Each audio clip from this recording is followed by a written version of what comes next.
pursue good intentions, strive for consensus, exemplify respect, and listen to hear and understand.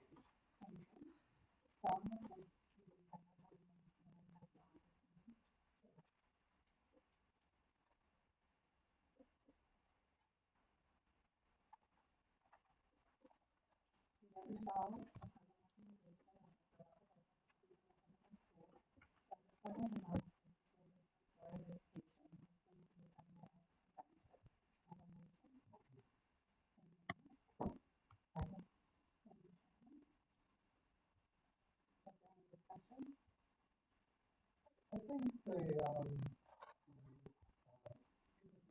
in and the officers are the first before we go into other business. And I think technically, the current president is still the president is supposed to be president. It's elected.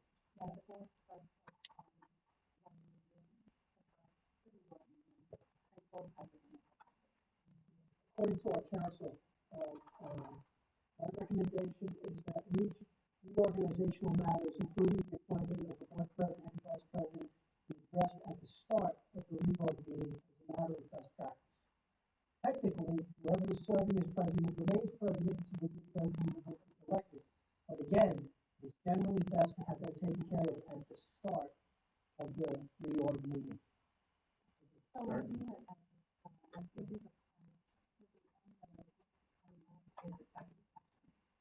Yeah.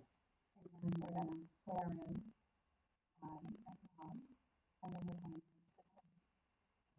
But I saw superintendent's report after that.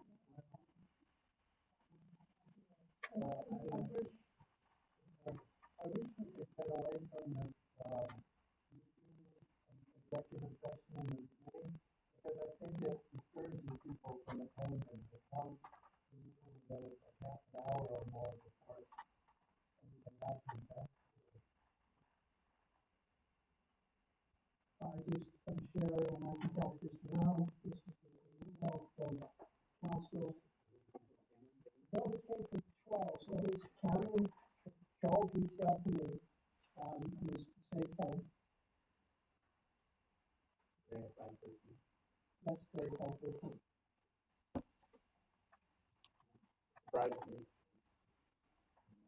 Apparently, this is based on another board meeting history. In the law meeting, and that's what we have this about.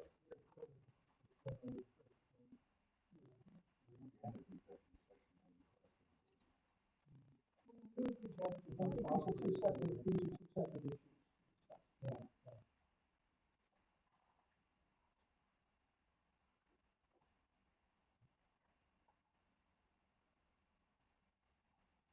So we're going to get asking for the change to happen now, or after when we do all the, just that would be part of the discussion.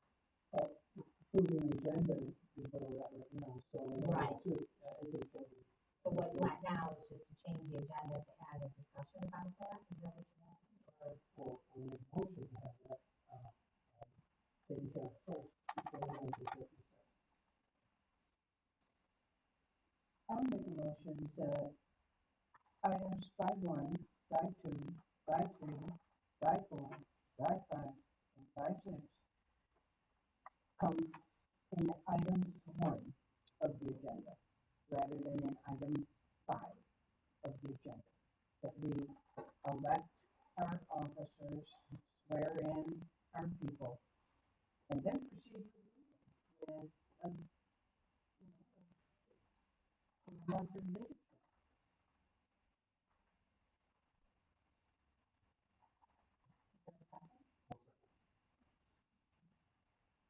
Okay.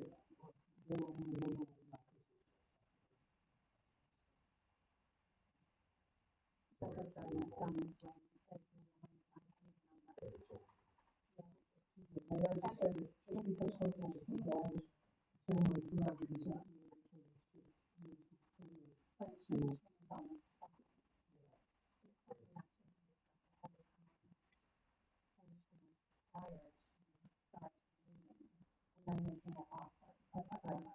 I highly disagree. This is a public meeting of the Cortland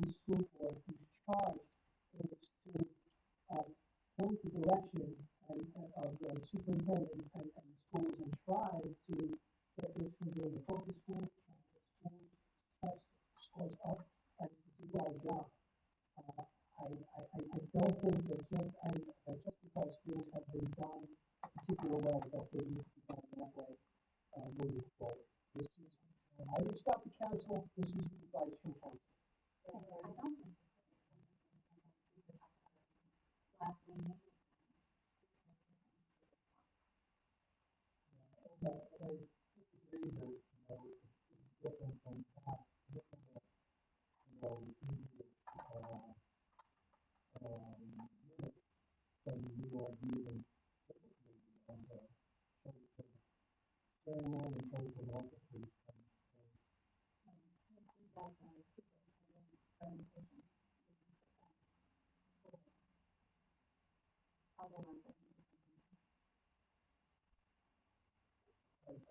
I would take the council at his word that we should not be rushing it now and move to second.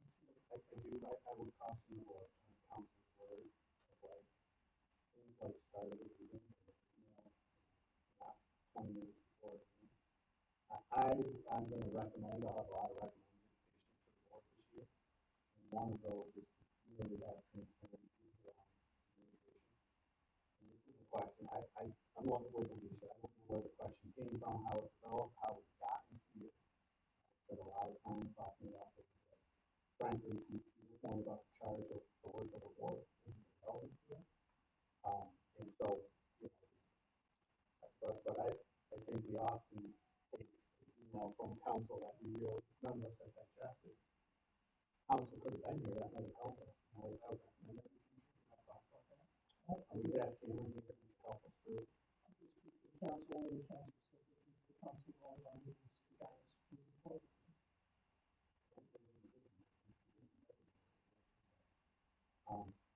But I thought I heard a motion and a second. I'm not running. Yeah, what are we voting for? The local council law?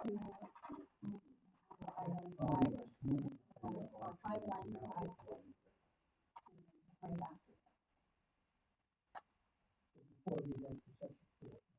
Are we proposing for that? Yeah, can you logistically do that?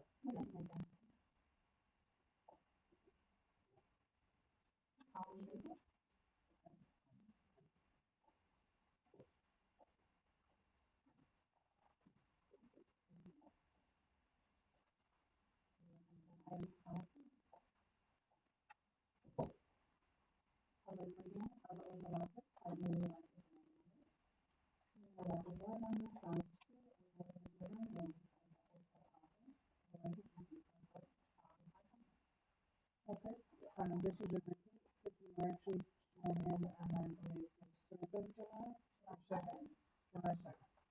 Okay, I, Gibbons, do solemnly swear that I will support the Constitution of the United States and the Constitution of the State of New York, and that I will faithfully discharge the duties of Board of Education member for the Cortland and Morris City School District according to the best of my ability. Thank you.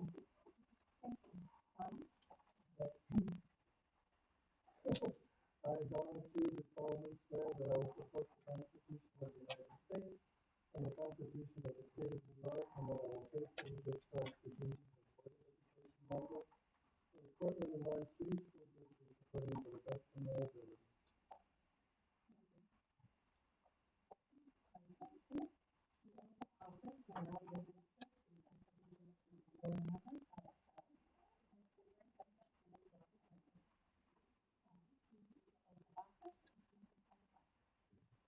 I, Sergeant John, do solemnly swear that I will support the Constitution of the United States and the Constitution of the State of New York, and that I will faithfully discharge the duties of ex officio student member of the Board of Education for the Cortland and Morris City School District according to the best of my ability.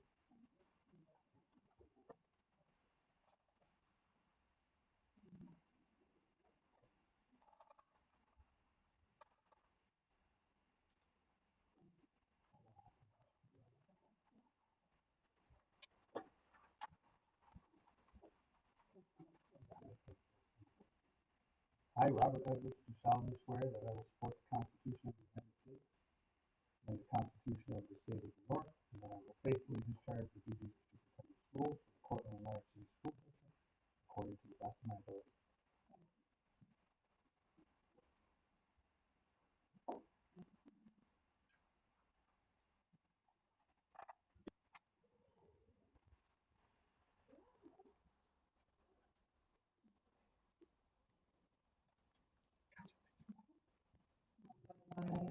Education.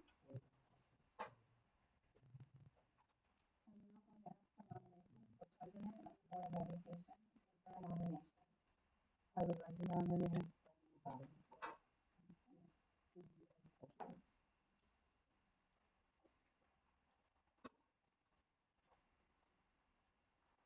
Is there a second?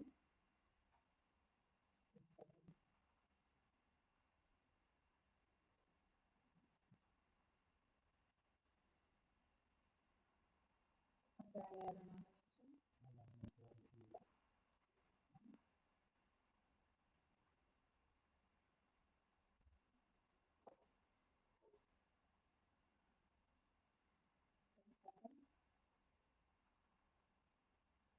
I'll say.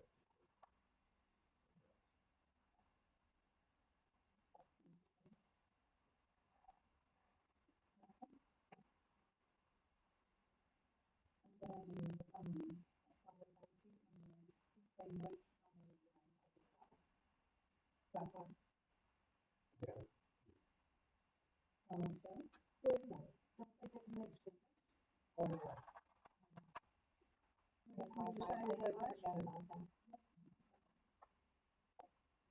anybody who wanted to run for office was allowed to make a statement as to what they were going to try to, how they were trying to use that office.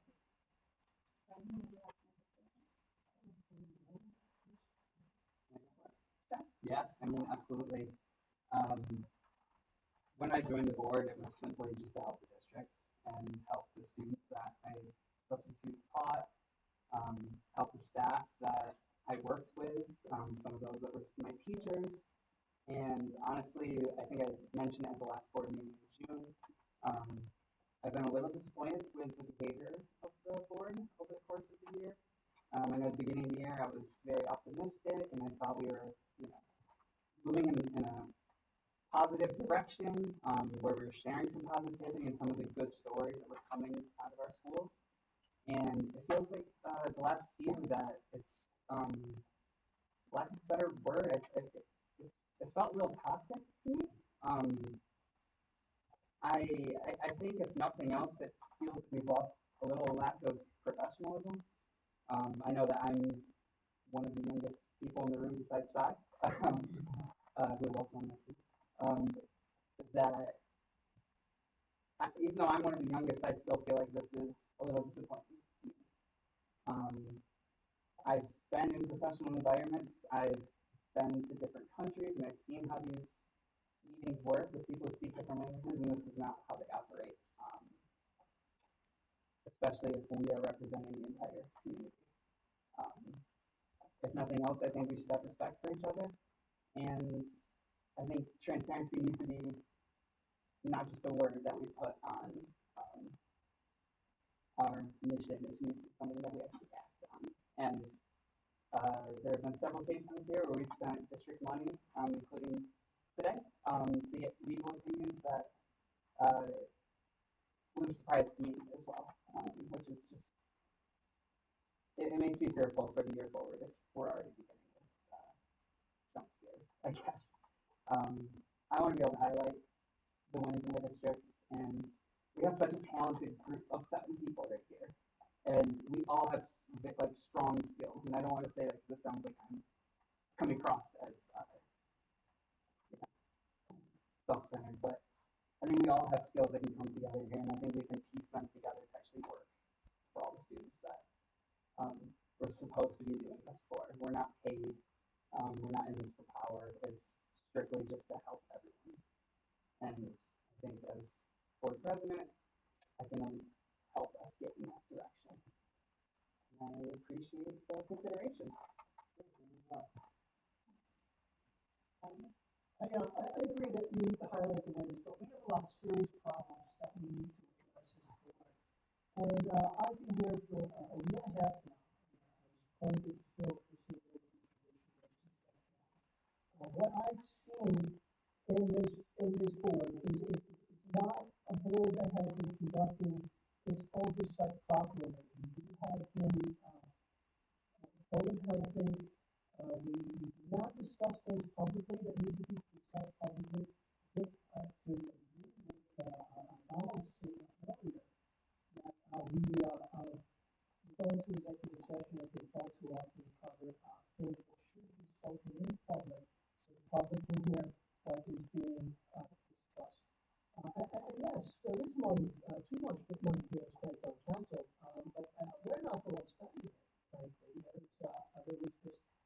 investigation of a glory that's held.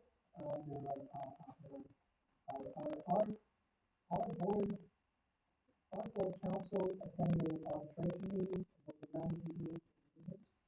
And there are other councils that, other council members that should be coming from.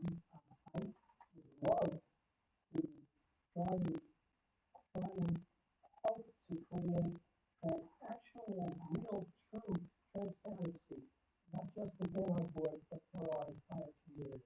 And that's my mission to be elected, to try and exercise fiscal responsibility, address the serious issues that are facing this community and our students, and not to whitewash them and just talk about what's going on that's a win. Yeah, we highlight the wins, but we have to address the situations if we're going to be responsible for our students and our community. And that's why I would ask for your thing to allow me to continue with that agenda.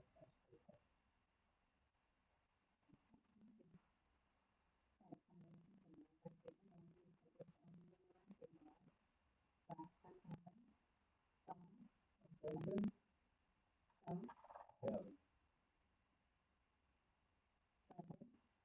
Brendan.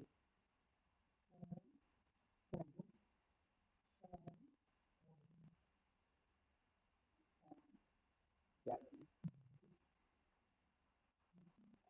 Board members in favor of Cortland, and three in favor of Cortland. The pleasure of the board of president and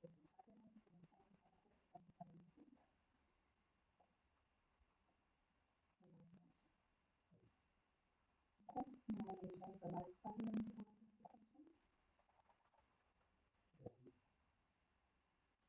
I would like to nominate Ashley.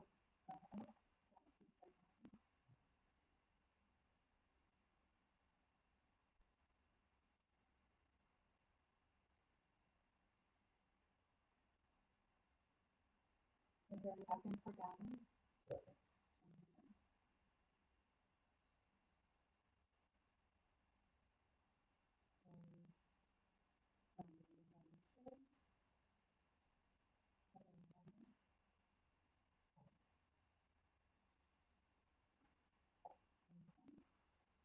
Like make a statement?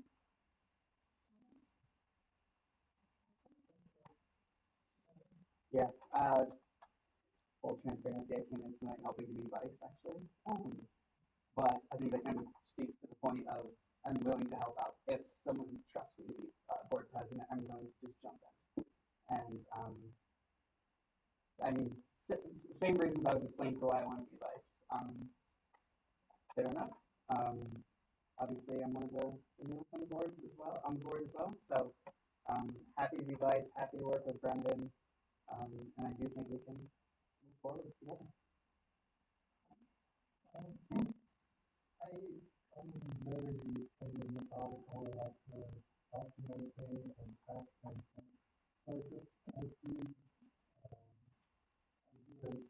One, I'd like to track our progress towards goals. And that's essential.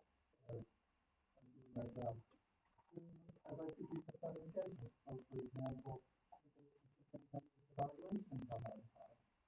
And three, I like to try to expedite in public comment. So when people come talk to us or do something out in the community, that we actually follow through on for people. I'm happy with us.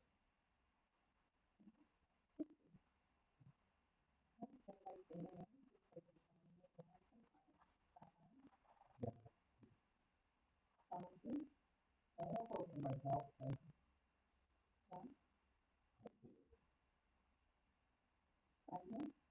How about you? Why? How about you?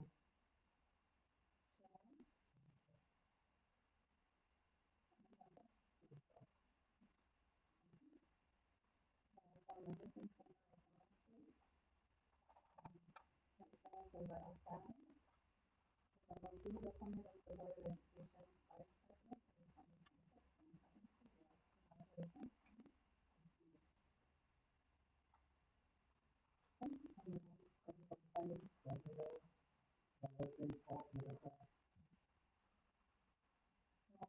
the oath of office to the president and vice president. Sign.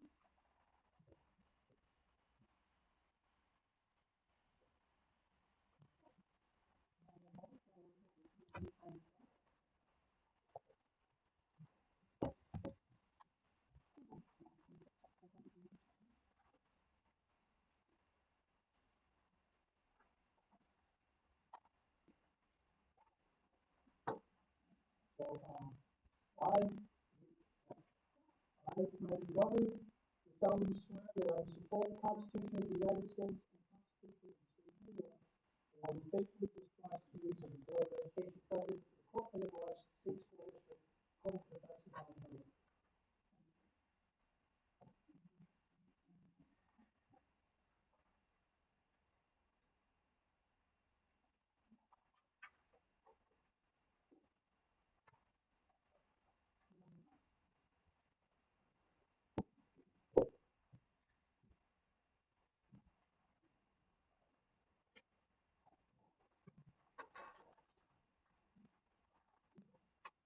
I, Donald Schiff, solemnly swear that I will support the Constitution of the United States and the Constitution of the State of New York, and I will faithfully discharge the duties of Board of Education Vice President for the Cortland and Orange City School District, according to the best of my ability.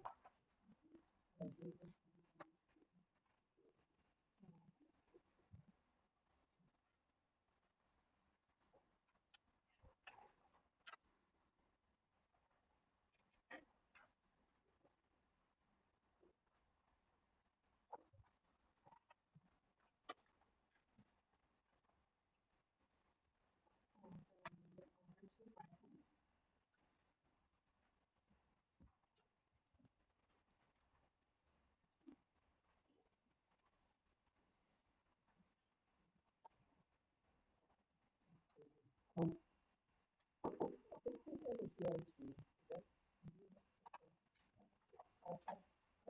Problems the last two meetings, I cannot get into the I cannot get into the public.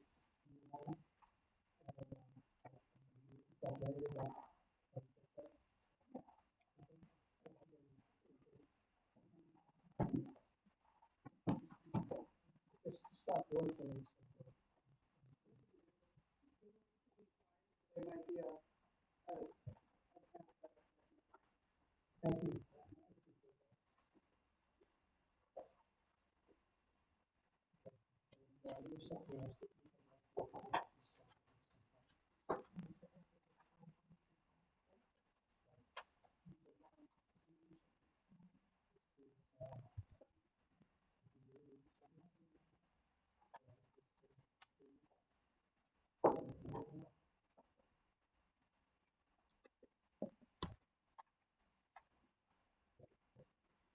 So I think that we have that as presented with the exception of,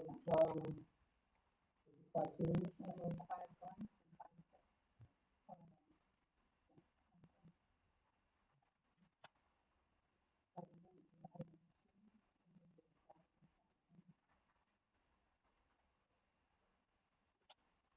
Just marking on here.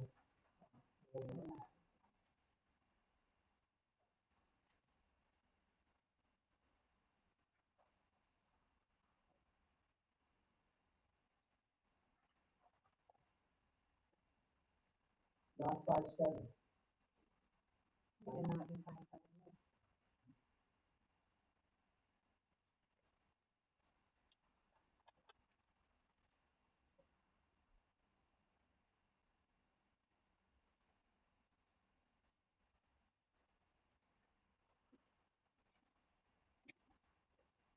Okay, so in accordance with Public Officers Law, Section 96, Subdivision 1, I'd like to call for an executive session to discuss the employment history of a particular person and legal matters.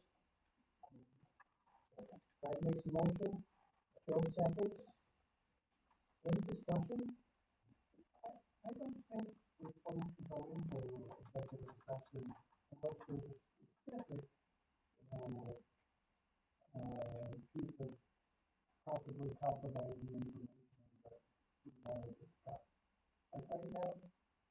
I assume that it's about personnel, because that's what I remember from the past.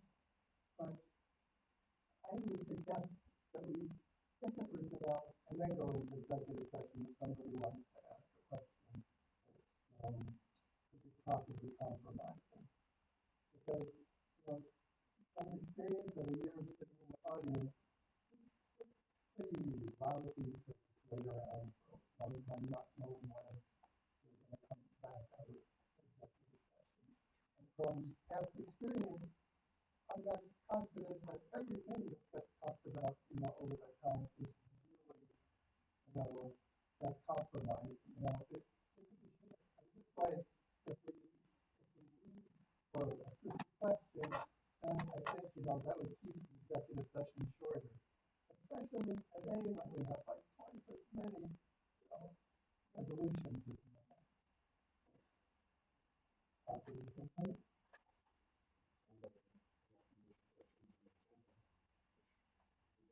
I thought we were in the past, but I'm giving recommendations that I think on how to progress. But the idea that developed in the board, right, to have a personnel specialist come in, developed a couple years ago, down with the budget. But to rethink about it. I guess I'm not suggesting that we do it now because we've approved the agenda to move forward, but, that's not now. Could go there.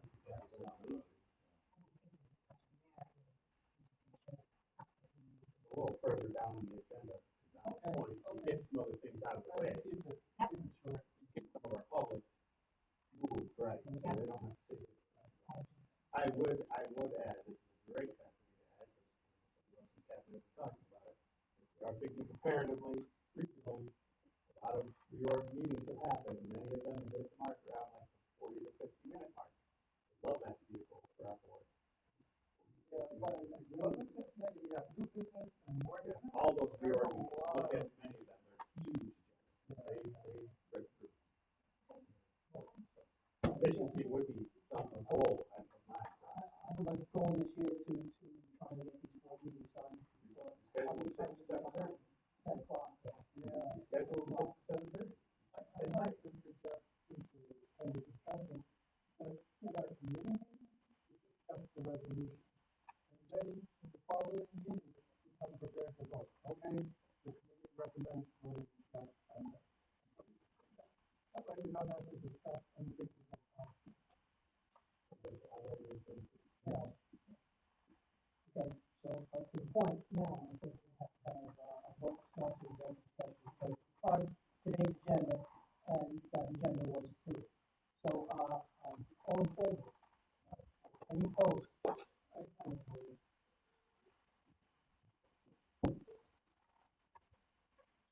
So the time right now, I don't know, 6:31.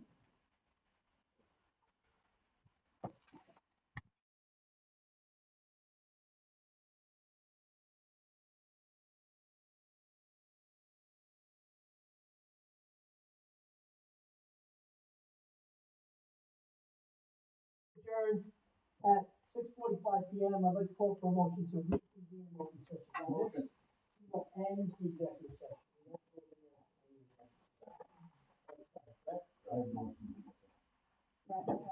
No, any discussion? All in favor? Aye. Okay. Terrific. More too long. Yeah.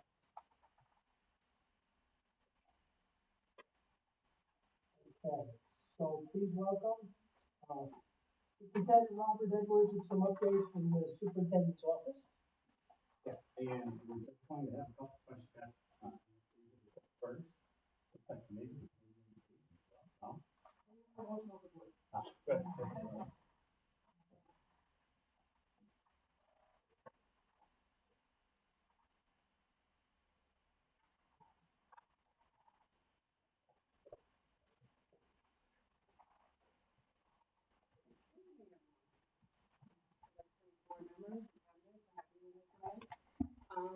Representing the technology department, and I can say for the first year that we're reviewing today, I'm very proud to be a part of the technology department here in Cortland. Yes. So today we're looking at our hardware improvements, improvements in security, software, our social media presence, our professional development and conferences, the networking, and of course the tiger tax. So this is our department, and this picture makes me very proud because you'll notice that students and staff alike are mixed together. Very happy group. We all work really well together. I can say I have one of the hardest working teams, I think, in the district.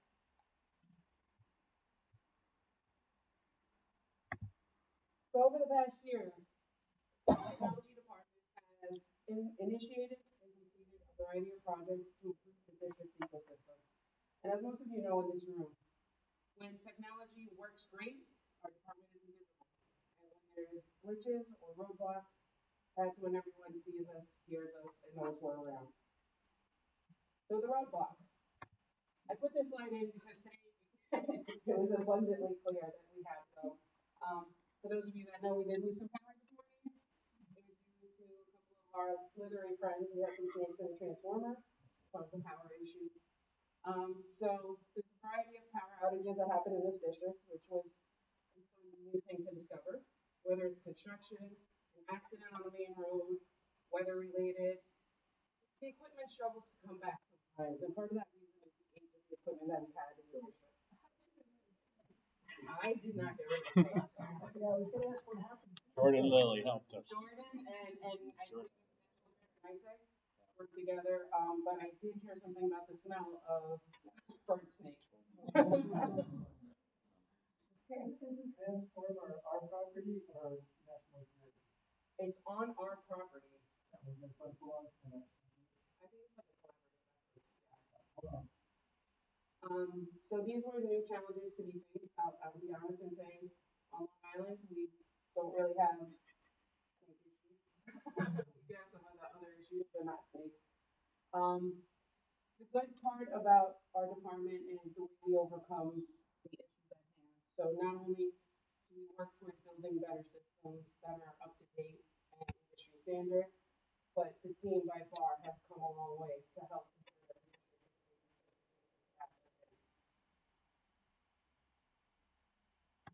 So hardware improvements. One of the biggest things and one of the things that I'm very proud of is we went from having 1 gig of bandwidth to now having 10 gigs. So we were the equivalent of your average household in Cortland when it came to bandwidth when I first got here. And now we're at 10 gigs, which means people can use the multiple devices that they have in their room with ease of use and be able to connect easily.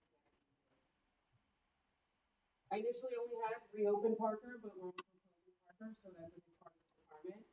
We had to put up the equipment, make sure the security cameras are there, PA system, bar access control, Wi-Fi, phones.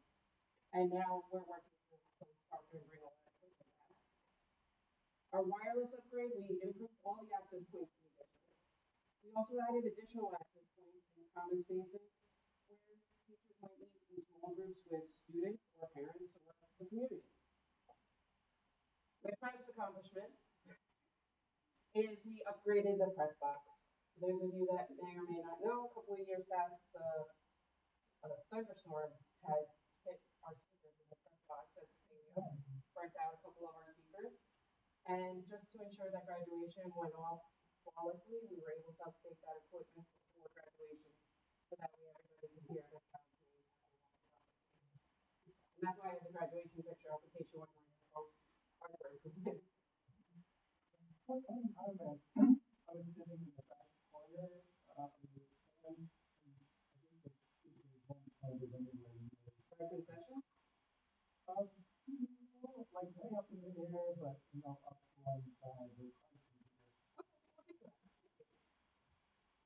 We also were able to update the auditorium. There were some issues with some of the inputs there. We were able to replace some parts. That's working beautifully with the lights and sound. I work hand in hand with facilities and the business office when it comes to the capital projects. So one of my first dips into it was the Barry New project, which is beautiful, and I know Bill's going to speak to that later, so I'm not going to steal his thunder. We're moving back to the cart model in the elementary schools, so that way students can ensure officer to have a device regardless of who it's assigned to. You walk into the room and everything's ready to go. As opposed to, taking it When they have one-to-one and it's assigned to them, if they forget it at home or something, it becomes a little bit more difficult to have lawyers in the room or for the FTE to take that. So this way, there's a set number of devices which include lawyers in it, so all students can have a device available to them, and if it needs to be in-house, there's no wait time on getting a device down to the elementary. Will that be a problem for saying homework, which some of them do to take these devices home? So that's up to the teacher's discretion. If they find homework that requires it, the teacher can allow it to be taken. We also did a lot of cleanup of obsolete equipment. I looked in the nooks and crannies of the district and I found some equipment that was probably there when I was in high school. So we were able to clean that up, and I'm sure you've seen it on a couple of the board agendas come up with obsolete equipment. Recabling was a big part of this year's projects, and I'm going to go over that a little bit more on the security side, but Barry's office was in desperate need of recabling to work more efficiently, and it's more user-friendly as far as parents and community members coming into the office. It's more welcoming and open. So if you ever go down to Barry, just stop at the main office. The owl that we all look at in the middle of this room was one of our accomplishments between the AV department and technology. And the bells in the building, we had a couple of bumps in the road because our Syracuse time and alarm equipment is all depleted. And anytime the bells would stop working for whatever reason, and mostly due to power outages, we were able to work hand in hand with Syracuse time and alarm to get those back up and working in a relatively quick fashion. And I think Cindy here has become a equipment specialist when it comes to the bells. Is that a continuing problem where it's susceptible to power outages? The Syracuse time and alarm equipment is, but as we upgrade our equipment with the particular project, that's going to become less of a problem because now we're going to be able to deploy IT and then switches and everything, so everything will become digital and automated. How long is that going to take? I believe, and Dylan can correct me if I'm wrong, but the capital project for the IT system nationwide should be done by December.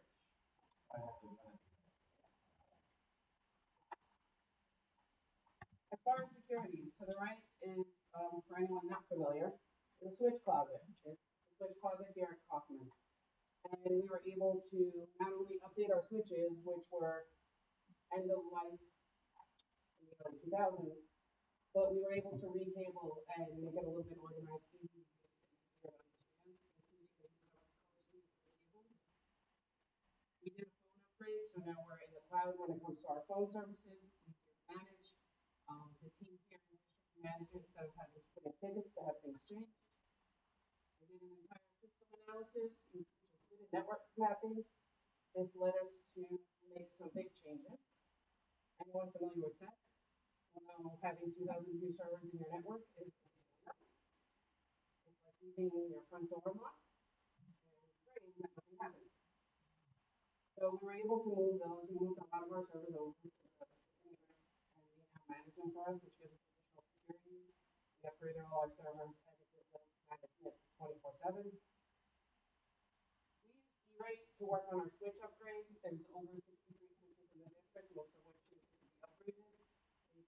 To date, upgraded 32 switches, which means you can use for end user, more secure, password protected. We added additional layers of security that weren't there. We moved our management to the cloud, which means we can look at things from home. So at 6 o'clock, 7 o'clock, 8 o'clock at night, I can get an alert that says, hey, something's wrong, and then I know to come in either that night or early in the morning to make sure that the payment of not having it. No longer have servers? We moved them to the rig. They're still ours, Oh, okay. but they monitor them for us. Yes. To the what? I'm sorry. The rig, Central New York Regional Information Center. Okay. Now, on the switches, No, we after this. in the switches we put in locally, did we do, our PoE, all of those for future upgrades? So PoE Plus, or PoE Plus Plus, depending on what we want to switches. Right. For the multi-head cameras, we went PoE Plus Plus because that allows us to have the power that we need to operate But them. it's all on the infrastructure, that way if we, Right. a device that we don't know we need yet, Yes. if they ever run the one on the PoE. So wanna make sure, everything we're 'cause doing with the switches is, gives us the ability to grow. Um, with the wireless upgrade, like I said before, we had additional coverage, which allows admins, parents, students, community, everyone to be able to use the device when they're in any area of the building. There really shouldn't be a place where you can't either have a teachable moment or a conversation that requires you to reference something. right, so how will we work in it? Or So we don't have to have an electrician come in and something else to be sent to power. Or the other thing they like to do is charge you extra for the digital battery pack that goes on the back end, and then the project becomes very funky. So we're streamlining everything. We started a camera upgrade. So some of the cameras in Randall and the high school have already just switched over to Verkada, which is higher quality, ease of use cameras. So administrators have an easier time of going through the cameras and seeing what they need to see. One of the fun features, which I thought would never be used until I came to Cortland, is that it has an animal detection feature. So like for the outside cameras, and I was like, who ever used that? And one of my first meetings with Bob was us sorting out how a bear went across one of the campuses. So I was like, oh, that's a great feature for us here. We're taking that a step further with the capital project we're in now. We're changing all the cameras over to Verkada, so it's a single platform easy to use for the entire district.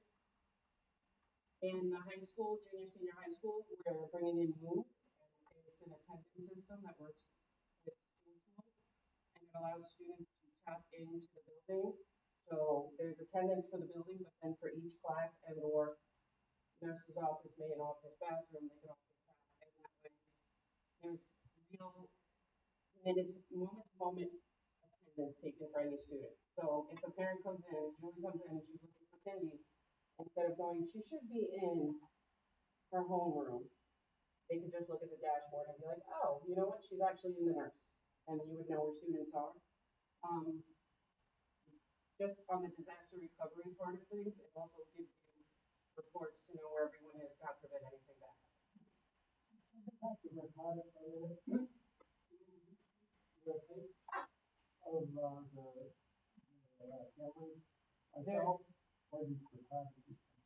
So it's 90 days of recorded footage on our servers that are in the recent level, and it rewrites itself every 90 days. If we need to save anything, we don't save it. No. So are the kids then going to carry, they have an ID with them? Yes. We also installed blackout buttons as one of the first things that happened when I first came here. Just ease of use for a principal or administrative secretary. Sometimes if there's a bear on the front lawn, you don't need to close down the entire building, but just lock the exterior doors to make sure that nothing from outside comes in. So we did install lockout buttons just to make it easier on everyone. If you walk through the buildings, you'll see them next to the lockdown buttons. We're currently working on changing our alarm companies for a more responsive web-based company that will help us keep everything in one house versus different companies, and it's more cost effective for the district. We also implemented, I call them dots, it's little RFID tags that we have. So if you're a student teacher or a substitute, instead of getting a full ID badge for the district, you get these little dots. You're able to get into the main door of the building and during the hours. Oh, Justin has one. So during the hours that you're supposed to be in the building to get in, but other than that, since you're not an employee of the district, don't represent the district. And one of like the happy moments was fixing the POS system for the district. They have some issues with being able to charge credit cards and their devices working, and working with them to work with their company to get that going and make their job just a little bit easier was a great happy little day. So I added that one on there. And now software. Software is a big one, and Julie and I have been working really closely together with Lena and Cindy to get this all straightened out. So we did a systems review of the software we have in place, what we're using, expiration dates, license numbers, all of that. Some of the changes we actually made was replacing Canopy. A greater audience can watch our events, including board meetings. We rolled out and supported Parent Square. That was a big one because that allowed a lot of the community and parents to be able to connect where they might not have previously with just, email or school tool. And we have a 99.3% of connection rate with Parent Square with our parents. We streamlined ClassLink, which is the dashboard that students and staff use to connect to software, so it's more secure, single sign-on. There's no more remembering a lot of passwords, and I'm gonna date myself here, but no more writing it down on a Post-it and then leaving it either on your monitor or your desk. ClassLink helps us fix that. I linked Ghoulish Games here because it was a fun activity we were able to do. We did it with the kids in the Tiger Tech community, but they built their own video games, used their own programming languages. Donald came and watched us do the competition. They programmed Halloween video games or horror video games, and they competed, but they had to be able to articulate the programming language they used, any use of AI coding they did, and it had to be a playable game, so we actually played the games. This year we're taking it a step forward, and we're working with James Robinson to bring it out to the entire building. And eventually the goal is to start competing with neighboring districts. So that way students have the ability to really have fun with it and have the fun little rivalries of programming against other teams. Good stuff. What language are they utilizing most? Well, it depends on the students, right? So like Aiden programmed his own game. Aiden, you want to talk about yours? Yeah, so I used a game engine called Godot. It was made by a French company, and they use a modified version of Python, which is a standard coding language that automation systems use in enterprise environments. And I made a little Halloween game where you go around trick-or-treating, but there's this big monster chasing you around. Sounds fun. Yeah. We use Python at my job too. Gino used Unreal. Well, Gino does a lot of programming. He was actually our game player. He was the tester, which was fun. Colin programmed, do you know what language he used off the top of your We head? used the same one, so Okay. Me and him collaborated a lot on learning that language. And it was really fun to see how they interpreted like the rules of Ghoulish Games and how they had fun with it and cheered each other on the whole way. Because even though you're competing against each other, that collaborative spirit was still there, so they still helped each other. And we were able to get a sponsor, so ComSource sponsored the event, and they provided a laptop as a first prize for the winner. So we're hoping to continue down that route to keep encouraging kids that, it's not just, the academics in school, but your passions that come out when you're encouraged to do so. Not to bring down the mood a little, but we are now currently in compliance with Carrie's Law, which for those of you that don't know, if you have a multi-line building, the room from which you call should be reflected in the name of the phone when it calls 911. So if you're calling from room 100, it should let the dispatch know that you're calling from room 100 in the high school. So we are currently in compliance. It was a kind of a big lift when I got here. None of the extensions matched anything. They used a different system before that, but now we're fully in compliance, and whoever calls, it's visible from what building and room you're calling from. Just to go back to software cleanup, there was redundant software, there was software with low usage, a lot of that we were able to clean up and no longer use. We have a strong EdLaw 2D writer that we're able to send out to companies to ensure that they take responsibility for any breaches that might occur on their end. We cleaned up building access, so when you swipe into a building, based on your role in the district, whether it's a student observer, student teacher, staff member, so on and so forth, we cleaned all those up so it's consistent. We brought in OptiSign, so if you've gone to the new fitness center in the basement and you've seen the sign that has like the athletes and it spins through with, different pictures of different athletes and what they're doing and their accomplishments, that's OptiSign, so it gives us a little more flexibility as to what we want to see on our boards. The employee directory came back this year. We were able to bring that back and have photos and names and departments within buildings. Something Lori's been advocating for quite some time. Yeah.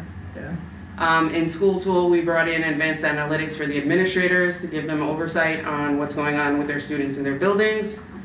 And we are bringing in Edgenuity this summer for the students coming up, which is a credit recovery program. How will we be able to get to the employee directory? So we download the PDF, like we create the PDF and send it out. Okay. And so it usually comes, I'm gonna say from Alicia, but I don't wanna throw her under the bus. Yeah.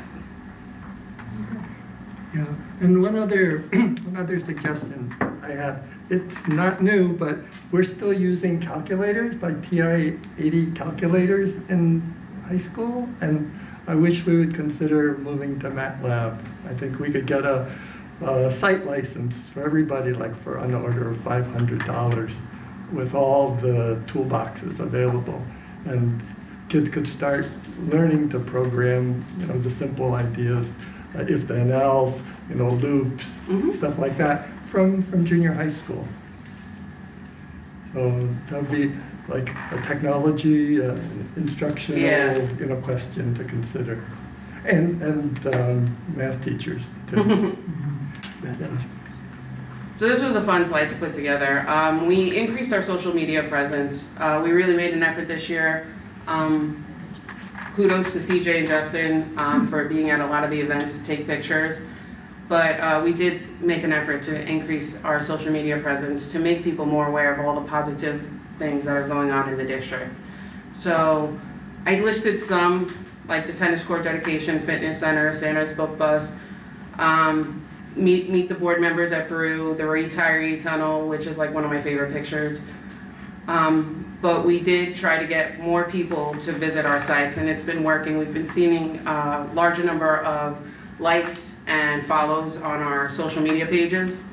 We also started YouTube Shorts, which is fun because that highlights what we're gonna do on Throwback Thursday, and it brings people's attention to that. And we've gotten some emails of people asking about the events they had when they were in high school, and do we have those videos, and when are we gonna post those? So that's like super fun.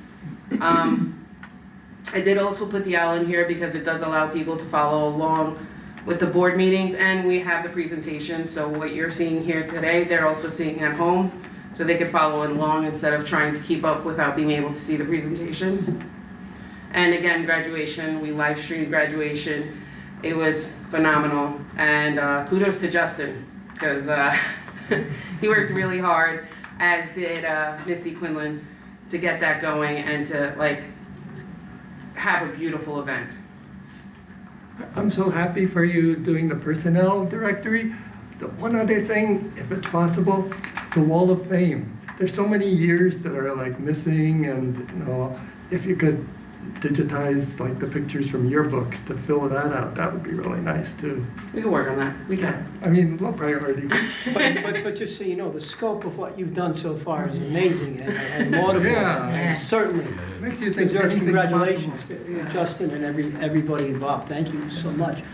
Quick question. Yeah. So our former students, now that Throwback Thursdays become so popular, people older, my age, I guess, and older, younger, are people now submitting things that you might not have to add to the collection that can be shared? Not yet, but we could put out a post that asks people if they have, if their parents have the film, because we had, was it Mr. Cortland that he asked for? Yes, yeah. So we had one person reach out, and he was like, oh, do you have Mr. Cortland from this year? It was the year he won, and we didn't have the tape, but it would be nice if somebody had the tape to submit it so that we could add it up. So that's, we could do that as a social media campaign, and I'm sure people would be more than willing to submit. Put together a process where people could submit, and then, you can pull the images off and then give back their treasured VHS tape probably, or Super 8 film, depending on how long ago it was, It's easy to see how proud you are of all of your successes and your accomplishments, but I can't wait for the auditors. They always hit your department. And this year's audit, it's just going to be a totally different document. Thank you. It should be, yeah, of course, of course. Yeah, I mean, I'll be honest with you, if I didn't have a passion for it, and if I didn't have a passion for Cortland, I think things would be very different, but Cortland is a very easy place to fall in love with. The people are phenomenal. Like I said, my team goes above and beyond. I don't know that if I had any other team, it would have gone as far as it did. I could say that wholeheartedly, and I mean, including the students and the staff and everyone that's involved in technology. And the district as a whole. I mean, everyone's so supportive and understanding of like, hey, the equipment's kind of old, I'm gonna take it down, there's a chance it might not come back, you know, I'll work on it the best I can.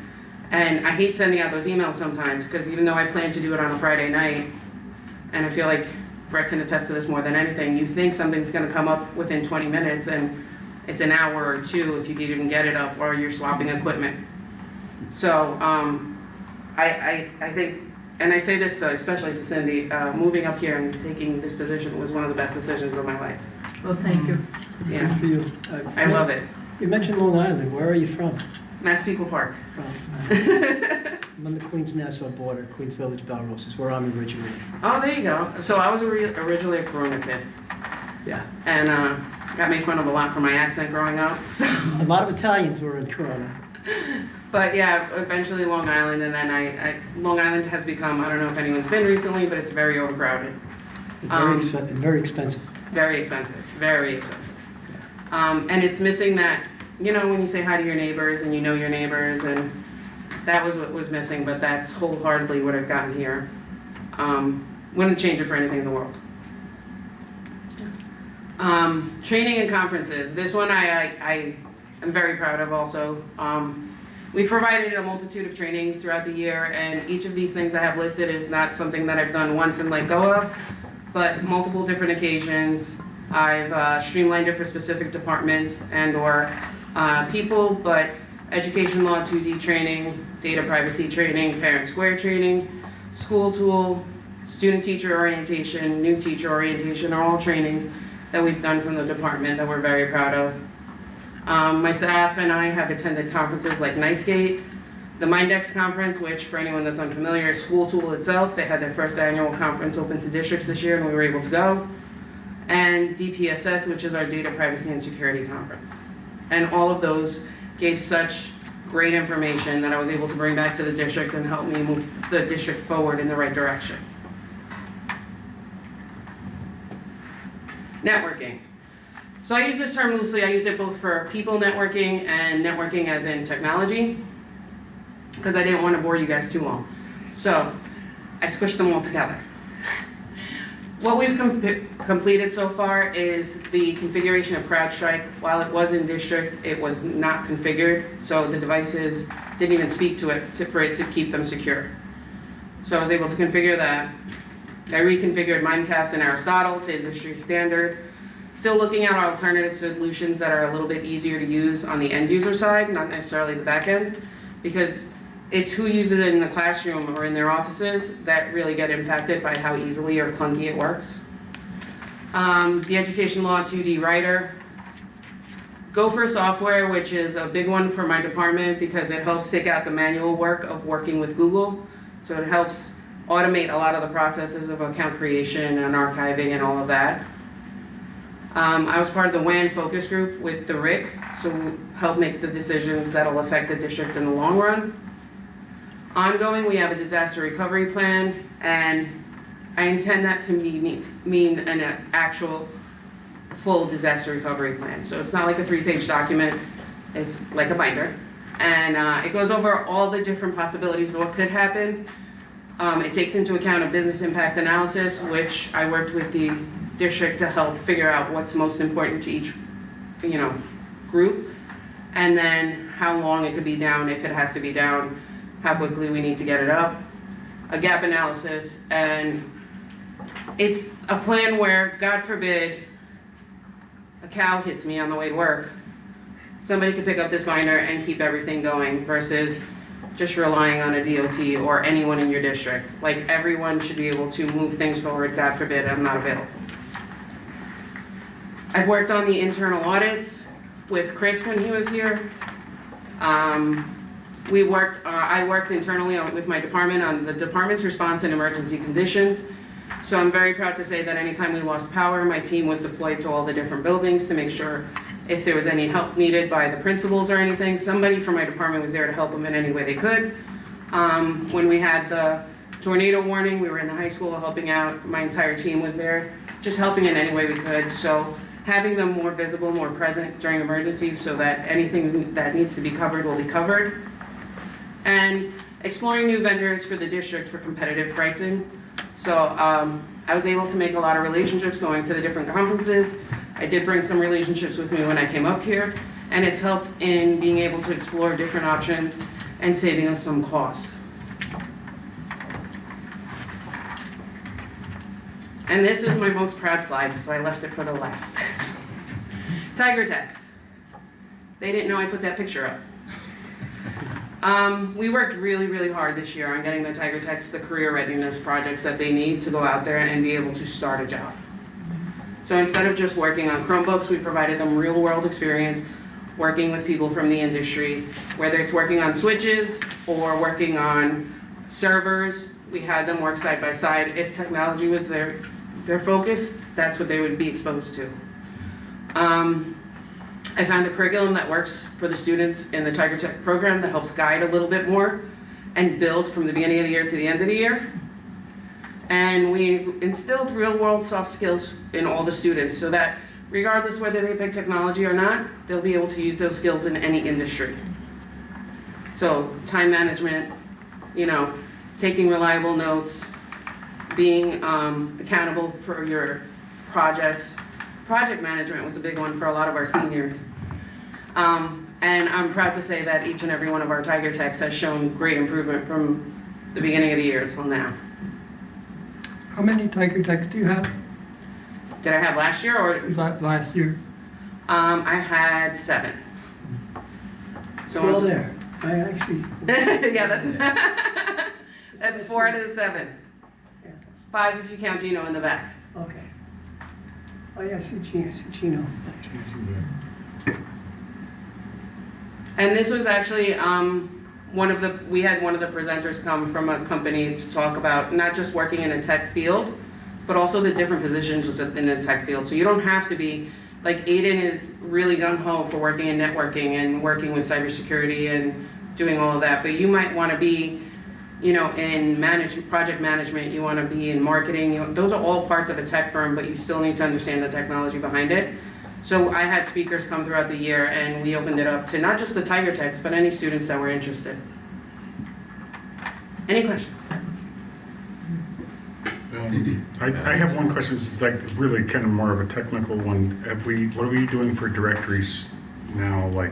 Because a couple years ago, we had our Windows machines signing in the Active Directory. We had our Google machines signing in virtually into Open Directory. Then they didn't share, permissions. Do we have a single directory that our machines are signing into? So I'm going to be honest with you. We're working towards it because the systems were so divergent in what they were doing. They were locally configured instead of globally configured. So there was no even in Active Directory, we had local policies. We didn't have group policy. So I slowly began the process of cleaning that up. And once we get everything where it mirrors each other, we'll have OneSync. And what OneSync does is, as soon as we have a new hire in HR, their accounts will automatically be configured. And their Active Directory and Google will sync together. Does the RIC give us an option for Azure to still keep using the Windows machines and the Windows servers? Yeah. Okay. Because having it local and remote and Google sign-ins just makes a big security hole. Oh, yeah. Okay. Are you able to support Apple machines now? Yeah. Okay, good.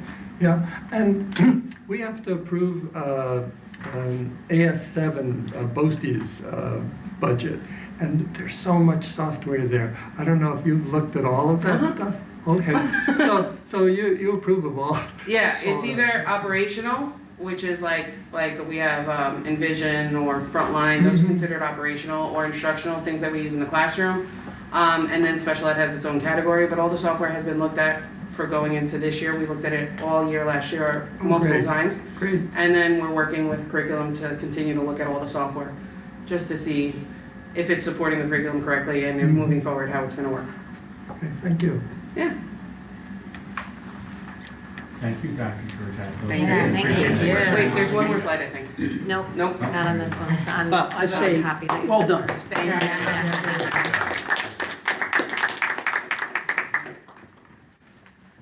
And now we'll welcome Nolan Sinclair. He's going to talk to us a little bit about athletics. Now, remember, he's just a few weeks on the job. So he's going to say a few things about the season, last year. And that's just, his reporting at that point. And we might talk a little bit about field hockey, just to give you a heads up, because there is an agenda item about field hockey. Yes, I would like to take an opportunity to officially introduce myself to all of you. I'm Nolan Sinclair, the new Director of Athletics and Physical Education in Cortland City Schools, so it's a pleasure to be standing up here, although a bit intimidating, but still a pleasure. I would also like to say thank you very much for allowing me to speak tonight. I know especially the field hockey is a last-minute agenda item, and this won't be common practice for athletics, but it's something that we really needed to discuss moving forward to this season. I can talk a little bit about the Interscholastic Athletic Report. Man, I don't get to use these that often. I can scroll. Yeah, if you want to. That would be great. So as you can see, this is our athletic report for 2025-2026, and this is exciting for me because I get to speak on it as one of the coaches that was part of this, and now I get to take the next step to discuss it as the athletic director and hopefully continue to move forward in positive directions. And as you can see, as you scroll down, these are all the different teams that we have. These are all the different awards that our student athletes achieved, and it has the records that they had, and you can see there's special notes from all the coaches. We had all league selections. Many of our teams earned Scholar Athlete Awards. We have many kids that were first team, second team, and honorable mention for all of our athletics. And Cortland just continues to move in positive directions, all in fall sports, winter sports, and spring sports. We are in compliance with Title IX, with all of our teams and all of our selections, and we're just really excited about everything that we have to offer for our Cortland student athletes. And as we scroll down, you can see some of the pictures that we have. Again, all league selections for our spring sports there. You have overall records, you have league records, and this is all public information that you can see as we get down to track and field there. We had sectional champions, which we've had the last few years, and Nico Albani was first place sectional champion in the 110 hurdles, and the high jump, and even that high jump that he high jumped 5 foot 10 inches. He, the year before, jumped even higher than that, but didn't have to do that this year. So Nico was a back-to-back sectional champion. He was also a state qualifier in 2 of those events. Olivia Reef, first place shot put, sectional champion.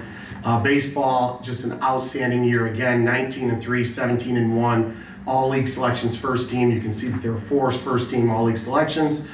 We lost in the sectional finals this year, but Coach Albright just continues to put quality product out after quality product. And then, as you can see, we have sectional championships in tennis. Again, there's an Nico underneath, and we just are so excited about everything that Cortland has to offer for all of our athletics. Can you jump in? Did Cal Albright already sign at Binghamton?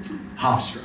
Oh, Hofstra. Caden, his older brother, is at That's right. I knew one of them was there. Yes, and there's still that's where I another one. teach. There's still a younger one that's coming up through the ranks. I believe coach- he'll be in 7th grade, 8th grade. 8th grade. So there's another Albright coming, yes. I coached Caden with the Crown City Little League when he was little. There you go, then you can say you had a part to play in Binghamton. When he's a man. And then you can see these are all our participation numbers for all of our fall sports, our winter sports, and our spring sports as we continue, as I said, to move forward. And I'm just super excited about this new opportunity that's been presented to myself to try and lead the athletic department in the direction that it's already been going on, but try to achieve even more than we have. But I'm super excited for the opportunities. So I, again, thank you for believing in hopefully what I can do for the district. So thank you very much.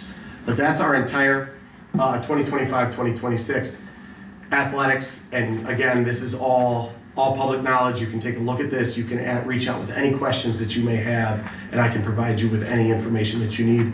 My executive secretary, Peggy Parginoni, did just such a great job with this, and I'm super excited to be working with Peggy, and she put together all this information as well. Now, on the website, does it list what, I just remember always working with seventh graders and them not knowing which sports were when and which ones are available. Is that on the website so that the kids can say, hey, you know, I'm kind of interested in this, but, you know, so they can choose which sport they want to go out for? It is, and Good. actually, it's funny that you said that. I just had a discussion with John Zarconi today, the junior high principal, and I'm going to be going to the junior high night, and I'm going to be speaking. I'm going to do a presentation for all of the parents and the kids that are coming up. You know, the sixth graders coming up to seventh graders, and presenting all the different opportunities that we have in athletics. Nice. That's also something that's added in to the moving up day that we have for the sixth graders going to seventh grade.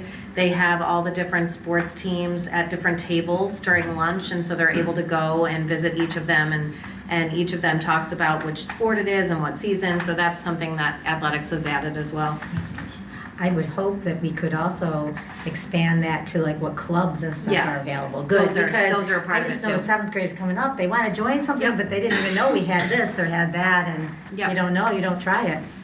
Okay, good, thank you. Couldn't agree more. Sounds great. I believe that's a pretty good transition into another reason that I'm here, and I'd like to discuss our field hockey team. So unfortunately, we have struggled with our field hockey numbers, and Nicole Latham, our field hockey coach, came to me late June, early July, with a proposition, so to speak. And I reached out to Todd Lisi, he's the athletic director at Homer High School, and we discussed trying to come up with something that could work for both of our programs.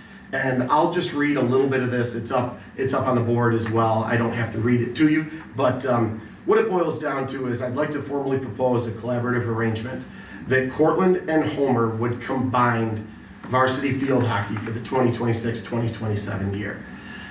We would fall under the Homer Central School name, and then if this was something that had to continue for a future year, we would either take on the Golden Eagle name, which is what we currently do for hockey, or hopefully we would go back to being the Cortland Purple Tigers if we can increase our numbers.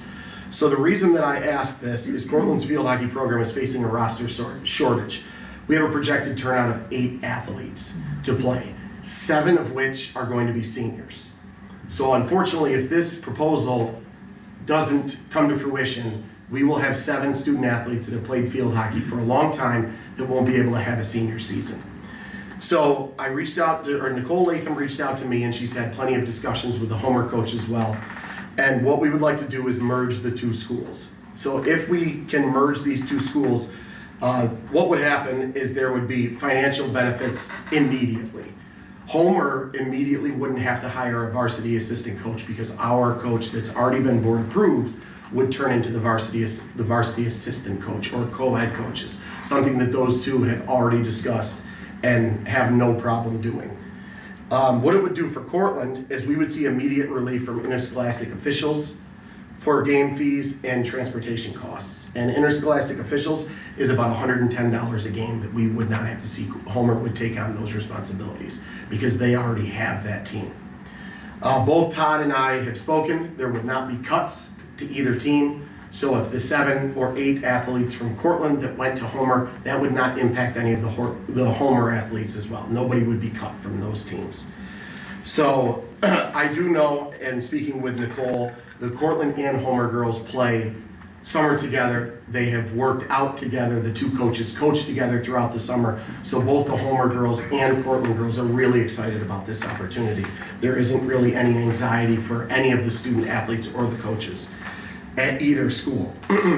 Because Homer already has a full 2026-2027 schedule, we would just jump on and play that schedule. We would move up a class because of the class or the roster or the school sizes in combination, but all we would have to do, there are so few Class A field hockey teams, our non-league games would essentially just become the teams that Cortland was scheduled to play.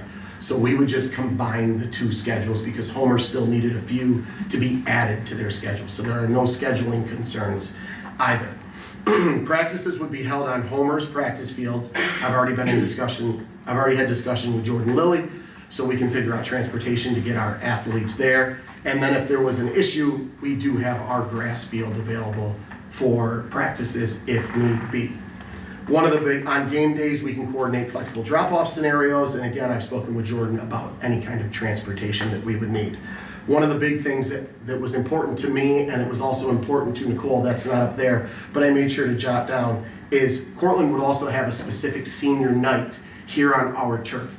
So we would have a senior night at Homer to recognize all the athletes, but then we would also provide our student athletes with an opportunity to have a senior night on our turf here at Cortland.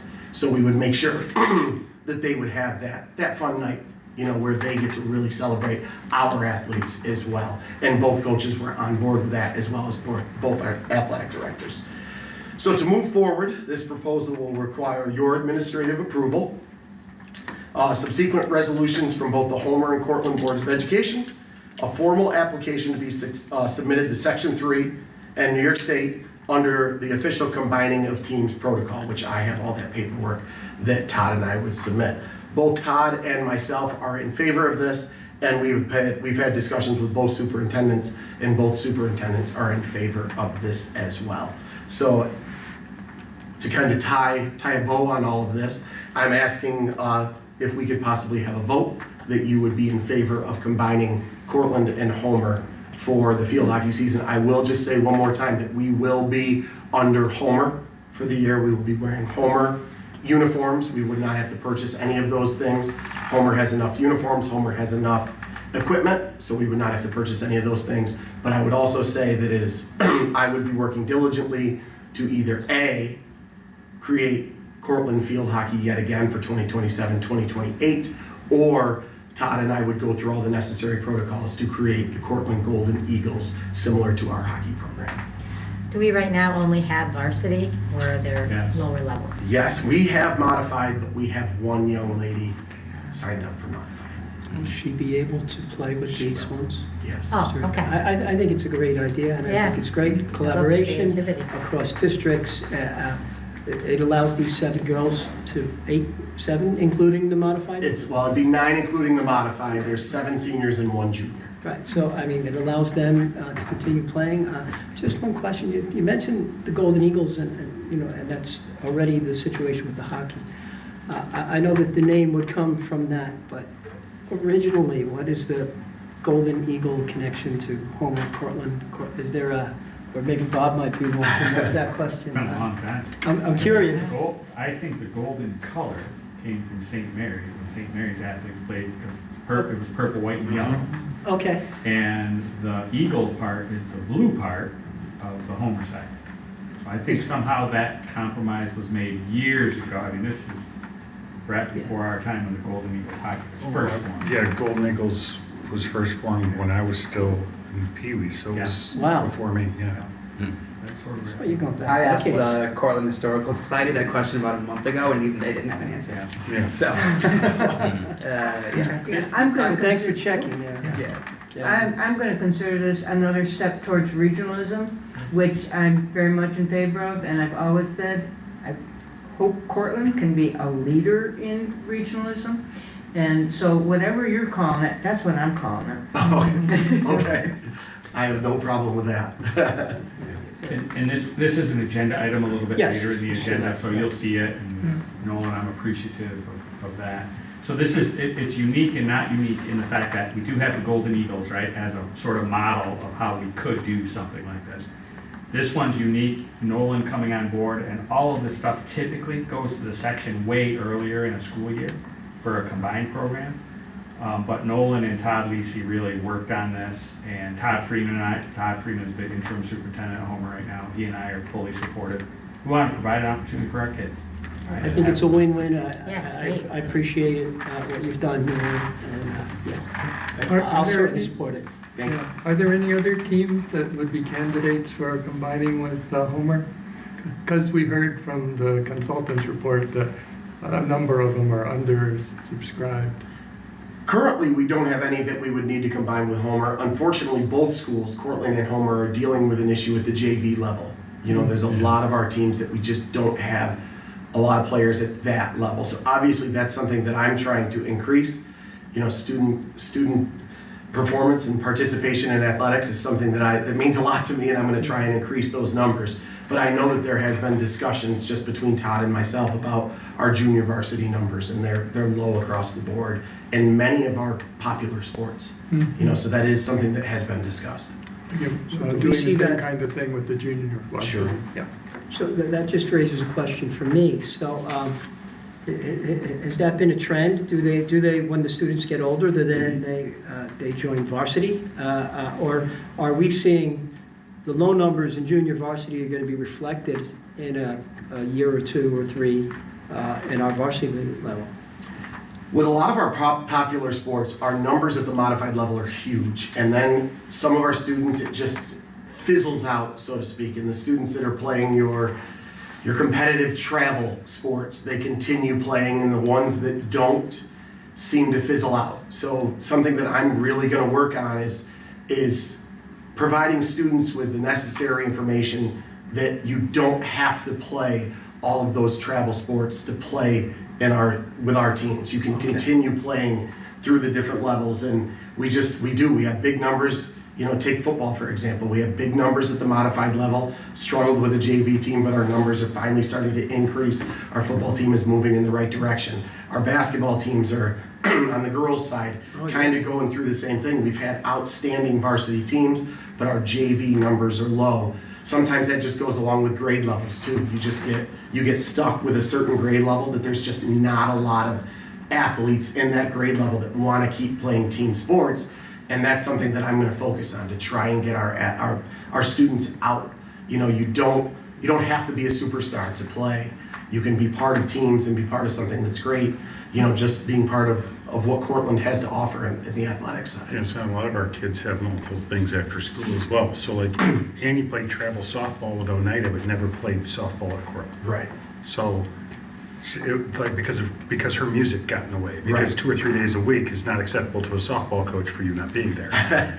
So it's those type of things, the priorities, some of these kids are really, really busy. Yes, absolutely. And we just have to find imaginative ways of letting everybody get into it if they want to. Is Yes. transportation a problem for participation if, we don't have a late bus? Are there kids that would like to participate but just can't do it because they need a bus ride home? I don't necessarily know. That probably could be a deterrent for some people. We have a lot of our students that have to go and help, babysit their younger siblings.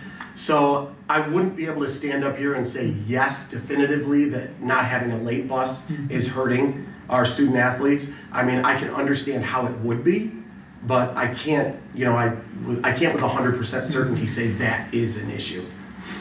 Nolan, how does the Title IX work with a situation like field hockey? Are we still in compliance because technically the sport's still offered because they would play under Homer? We have an option for them, correct? Yes, absolutely. Yes, we are definitely still in compliance with Title IX because we are presenting an opportunity for kids to play the sport, So we just have to make sure that moving forward, if we were going to have this, we wouldn't be cutting the team and telling them they had to play for Homer, which is why I would either create, get the numbers necessary for Cortland, or we would go towards the Cortland Homer Golden Eagles. Yes. And Homer is agreeable to that? Yes. Yep. Thank you very, very much. I appreciate it. Thank you. Thanks, good job. Another great presentation. Hey, Gavin.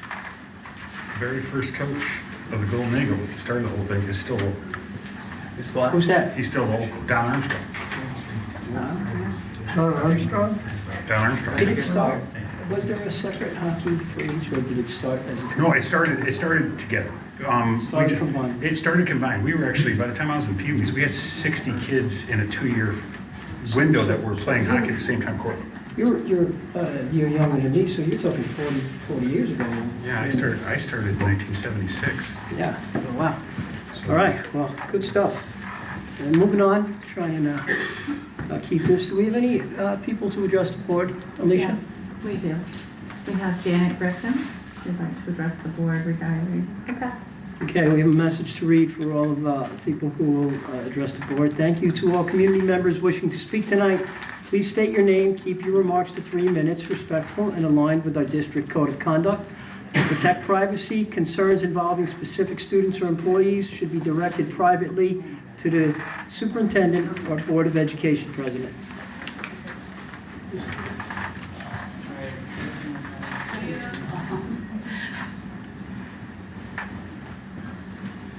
Good evening. As a person who finished up the previous board member, would like to share my thoughts for our board to be successful. The board's code of ethics should shape our attitude and guide our behaviors. Honesty, trust, respect, and integrity should always prevail. Communication is a vital way of the board working with the superintendent. Attendance is important to maintain this communication, and notification of necessary absences. The board's role is that of a policy maker, while the superintendent is responsible for implementation. The board chooses to sometimes use micromanaging, and that is something that we need to take care of. School management to do our jobs, listening to others to be able to compromise and produce results, never forgetting that our superintendent is a cheerleader for our school district and community. The board's commitment to work together should be of utmost importance to ensure the public's confidence. I appreciate the time spent from the board and just want to thank Bob and the other members to use their commitment. I am also very grateful to Alicia and Bob because you have made a difference in the lives of our students and our families in our community. Thank you. Thank you, Janet. Yes, Janet.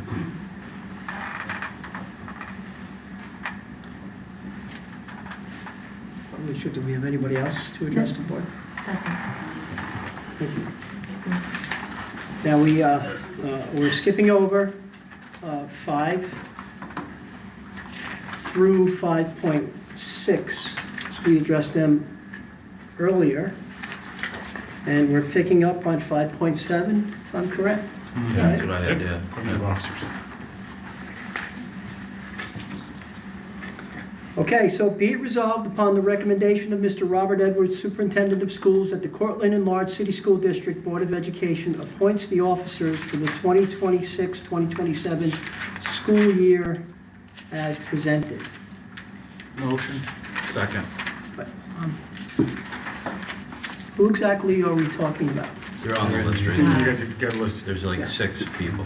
I know, but should we share them publicly? Clerk, Yeah. you want me to say them out loud? Yes, please. Clerk of the Board, Alicia. Deputy Clerk of the Board, Dylan. I guess I should say last names, Alicia Pancic. Dylan Lawless.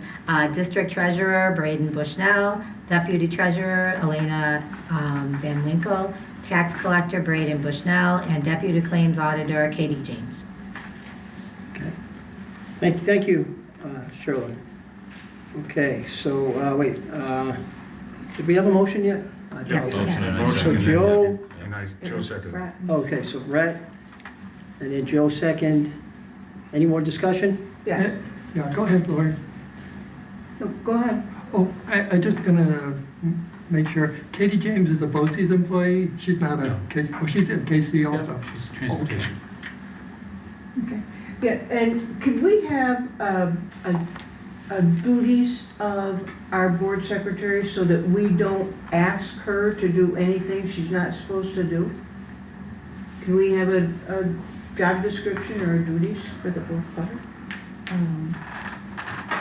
Sure. Do you want her to do one of those? Well, More things to do?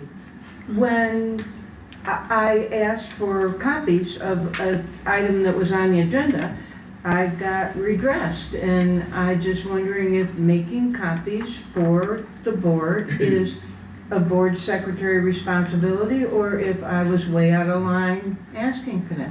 Yeah, I don't think she's asking for you to do any more work. I think she's looking for clarification, so she doesn't ask you to do something that's not part of your purview, or the board itself does not ask you. So we can respect your time. what is it, 1/6 for the board of your time and 5/6 for? During the day, I am the superintendent's secretary, and I have a stipend to work as the board clerk Okay. in the evenings for our board meetings. I think it's just an important norm, but typically a board clerk, typically a board member, if they have a question, they ask the superintendent. That's the relationship, that's the norm. I think we should work through that in our norms.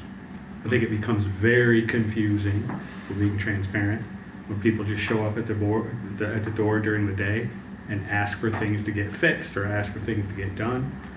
Whereas some simple forms of communication can be very helpful. Like an email that say, hey, Alicia, are you available today at 2 o'clock? I'd like to stop in and can we have this taken care of?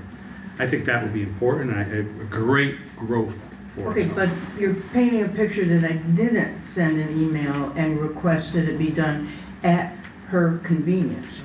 I did not walk in the door and say, please print this for me now. I Apologize if I like painted that picture. That's to up be for painted. other board members. And for the record, but I Bob, think- I agree with you, is that as board members, we should direct everything through you. You are the implementer of things.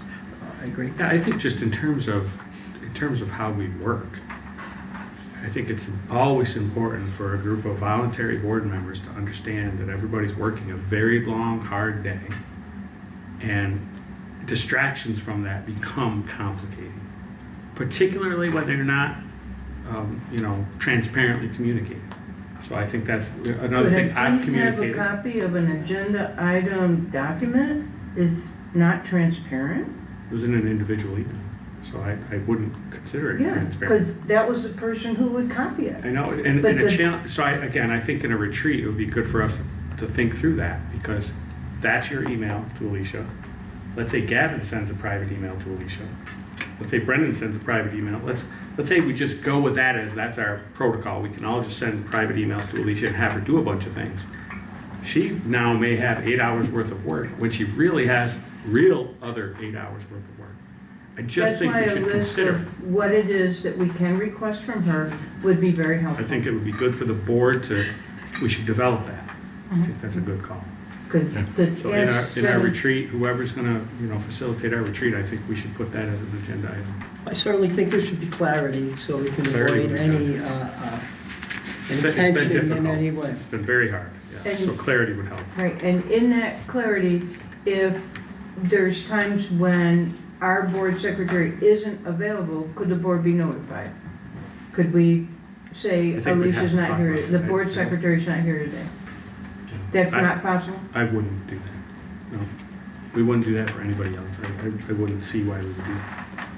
But I think this would be a discussion. I think all of this is, we make work, and I should say we, collectively, we make work very hard for our board clerk. Yeah. And that's all I continually try to work on, not making it as hard as it has been. Yeah. So any I just- consideration would be great. I just point out, it seems like, if you have all 7 of us sending you a request, it's gonna clog your inbox. We used to have a document, a frequently asked questions document, which was a great repository for questions and like Yeah, action they would items. go there to die often. These emails go there to die too. And they die in discussion here in a Well, I board think the meeting real sometimes. reason that died was because a lot of the comments didn't answer the question, and some of them were painting pictures in the responses, which were very negative pictures. So it was a negative document. This would be a rather than hopeful year positive one. to have a better way. But it has been hard, so just, I think we just have to acknowledge it's very difficult. If we don't have some rules and norms and behavioral patterns that. And we will have that draft of what we can ask for and what we cannot. It would be good. Okay. Any more discussion? All in favor? Aye. Any opposed? Any abstentions? Unanimous. Be it resolved upon the recommendation of Mr. Robert Edwards, Superintendent of Schools, that the Cortland Enlarged City School District Board of Education approves the other appointments as presented. How long is that list, Cheryl? It's a pretty long list. It's a long one. Mine's also public They're all content, so people They're can all see public, that. so Sorry, people so can they can see just see it, them, yep. yes. I'll make a motion to approve those. I'll second. John makes the motion, Brett makes the second. Any discussion? I take issue with the lawyer's reappointment. I read the report, you know, investigating Lori. I found it biased, and the lack of sharing information and all gives me reservations about reappointing Ferrara and Forenza, at least reappointing Cameron Daniels as our lawyer. When Bob asked me to reach out to the attorneys, when both you and Lori wanted to get sworn in immediately following number one, and you know, I see your letter here, Bob, but you asked me to reach out to the attorney, and I in good faith did and responded that that his recommendation was that they should be sworn in for a variety of reasons as quickly as possible, and then I shared that. Now, I don't know who's on the listservs. That when you sent it to me, I thought it was going to all the board members, and I don't know if all of you received this or saw this conversation as it was happening, because then, Bob, you came out with an email that said that after asking me to reach out to council, and then I responded, and then they came in, you sent out something that said that Alicia was forced to administer this oath, and you know, I didn't know what you want me to do. You asked me to reach out. I gave the report directly as asked. Cameron, they switched over to a person named Charles. After I went with Lori to her interrogation, and I was keeping notes on my computer, and the lawyer, there was two of them there, asked me for my notes. And then I said no, and I asked her for her notes. It was my personal property. And then I asked for an invoice, and she told me I had to FOIL it. So I can see that, but this person, Charles, who then reached out to me following that, seems to be a stand-up person from what I see. Donald, to answer your question. I've become very concerned with the board and our legal team, to be perfectly honest, and I am confused, and this is a good opportunity for clarification. We typically have used Cameron, and over the last month, because of no communication, frankly, are we supposed to be calling somebody else, and how does that decision get made? It feels like that decision was made in a vacuum. I thought this decision was made. Their company reached out to me with this other person, Charles, who's another member of this firm that we hired. So that's what happened there. He reached out to me. I thought it was business as usual there. So this person, Charles, who works with Cameron. But I do understand that Cameron still came with you to arbitrations, and you're still utilizing the board lawyers for superintendent business. The district's business was an arbitration. I'm just concerned, I guess, was there a whole board discussion about which particular attorney to use? There wasn't a board discussion to talk anything, Okay. talking to legal. No. Decisions were made before board members. No were- decision was made. They reached out to me.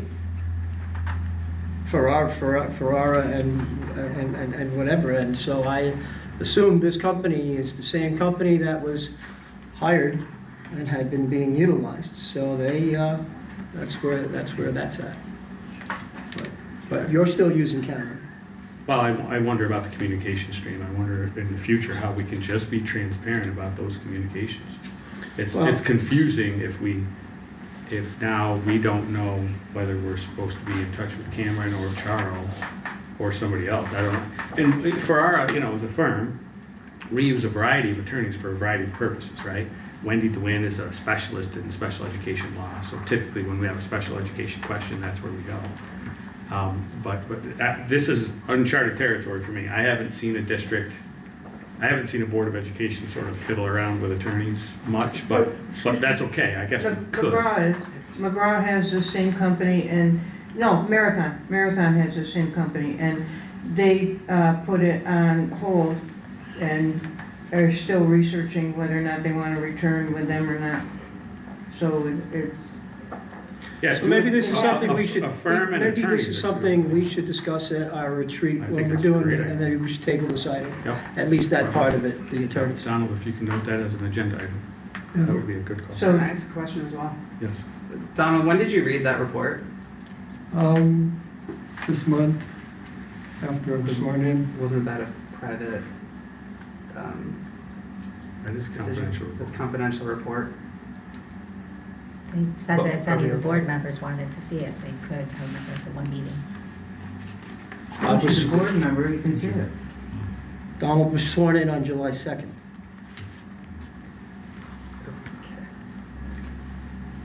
This all seems clean and polished, though. That, like, everything that's been, like, the behavior lately, that's all okay. It seems like something that the whole community should be able to see. As board members, we're not protected the way employees are. If there's something, disparaging, we paid for the report, so, Right. yeah. And we don't know how much we paid for that report. Yet as a board, we never discussed it.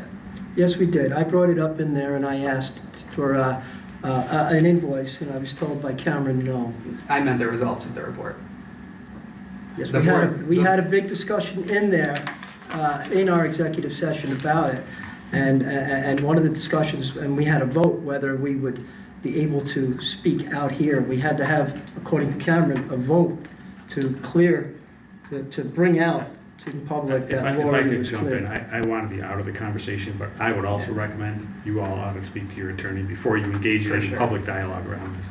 You I'm should just have an responding attorney to here. what Gavin was, I know, but you're suggesting. going, it I would- feels like you're headed down a road where you're going to start talking about content that you should talk to your attorney about it and Under, really knowing. under 5.8, I would like to table the school attorney appointment. But we have to have school attorneys. Pardon me? We have to have school attorneys. We would be at significant risk. We could always accept one now and then change down the road. There's nothing stopping Yeah, us no, we from can also doing that. talk about This is atypical of a normal process. A normal process would be a board will begin to engage in a conversation about going out for an RFP for attorneys. That does happen.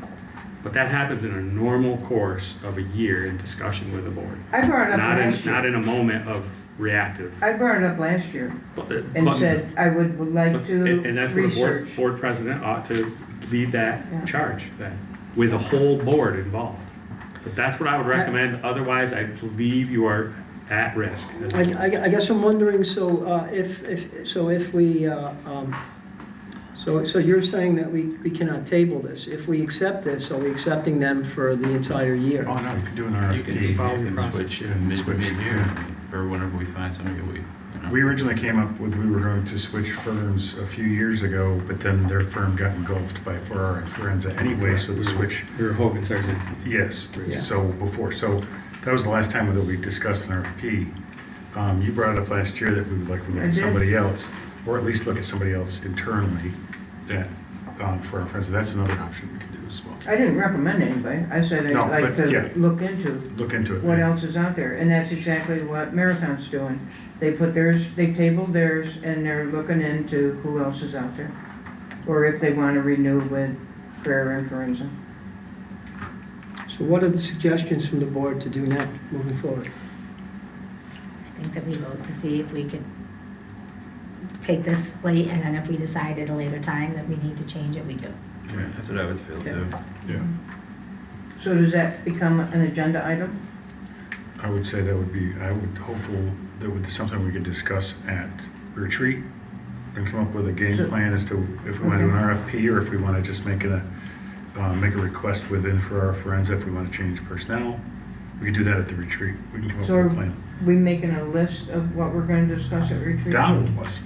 Are you making a list of what we want? All right, good enough. Well, Bob asked him to make a note of it. All right. Okay, so I think we're gonna then vote on this, for now. So what's the understanding that we reserve the right to change law firms at any time in the future? You always do. We always do. That's a given, yeah. Okay, so we don't sign a contract, this is a one-year contract for the law firm?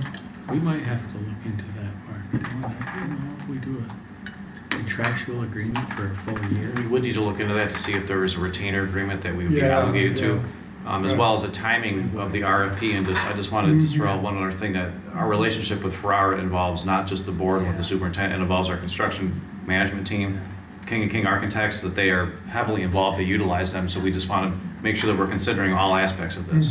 Our retainer before was 40,000.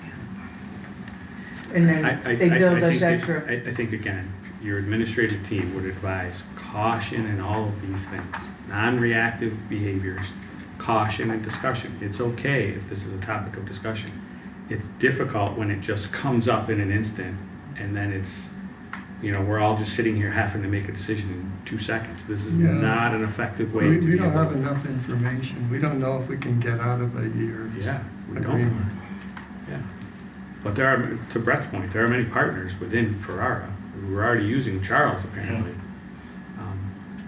Just to be clear, Charles reached out to me at Cameron's request and was working with Cameron. I did not know this. Yeah, they're a powerhouse group, they truly are, they got a ton of people. So I if assumed there's that you something, knew everything that was going on. if there was something within that we wanted to change, we can request it from them as well. So we don't know if by agreeing to this, we're agreeing to sign a contract, right? So, for a year, right? And if, since we're going to discuss this at our retreat, can we approve this with, or vote on this with the stipulation that? I guess if we have the option of switching from Cameron to Charles or something, then I would vote for this. It's a big firm, Yeah, and Don Budman is there. yes. We watched him. Yeah, Yes. but I think he's probably above our, affordability. Yeah. So, and the board, do we, I want to say, your input, do we vote on this? Yeah, I think we did that, I yeah. think we're on. Okay, so, all in favor? Aye. Any opposed? Any abstentions? Thank you. Resolution, whereas it is provided that the Board of Education of the Cortland Enlarged City School District shall designate by written resolution the banks or trust companies in which the collectors and treasurer shall deposit the monies coming into their hands by virtue of their office. Now therefore be it resolved that the J.P. Morgan Chase, N1 New York Class, and Tompkins Trust be, and they are hereby designated as depositories in which the tax collector, treasurer, and extracurricular and school store treasurer shall deposit all monies coming into their hands by virtue of their offices. Motion, Joe. Second is by Donald. Any discussion? All in favor? Any opposed? Any abstentions? Be it resolved by the Board of Education of the Cortland Enlarged City School District, County of Cortland, New York, to approve the board meeting dates for the 2026-2027 school year as presented. Motion.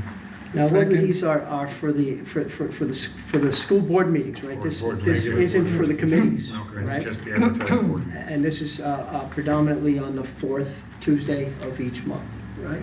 Yeah, except for April. Are we free to discuss now? We need a second. We need a second. Wait, who made the first motion? Right. Brett. So who makes second? I'll second it. Donald. Okay, discussion, Yeah. Donald. I would really like to see us meet on the fourth Tuesday of every month for the meetings, business meetings, and the second Tuesday of every month for the committee meetings. This is really good. You got like 11 out of 12 here, but the April meeting there has to be an April meeting on a Monday for BOCES administrative approval.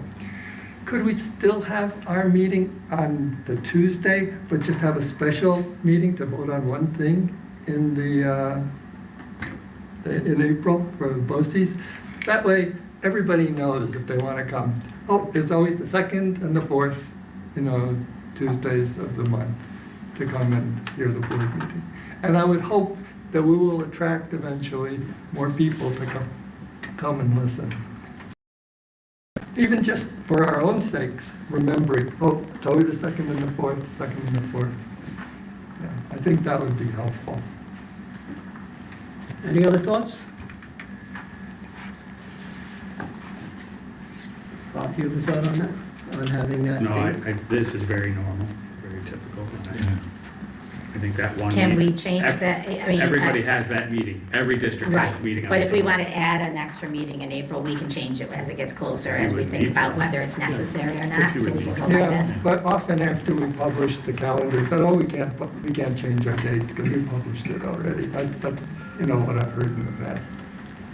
But, I'm not going to die on this hill. Okay, all in favor? Aye. Any opposed? Yeah, all opposed, just for the record.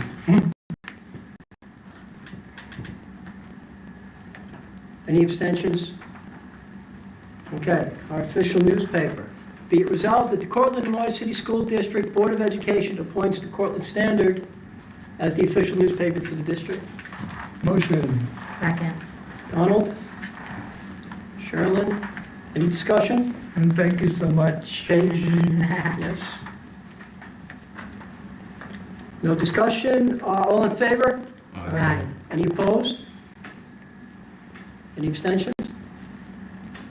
It's nice to have a local paper back for a little bit. And such a good one, too. So that for that short period, Yeah. it's better now.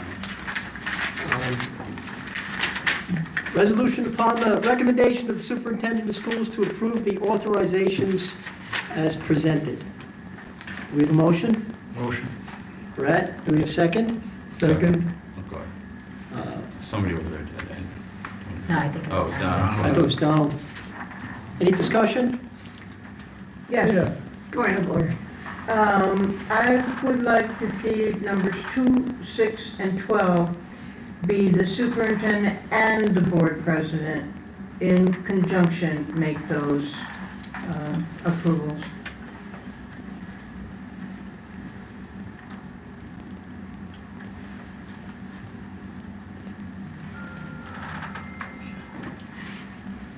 It's to approve, 2 is to approve attendance at all conferences.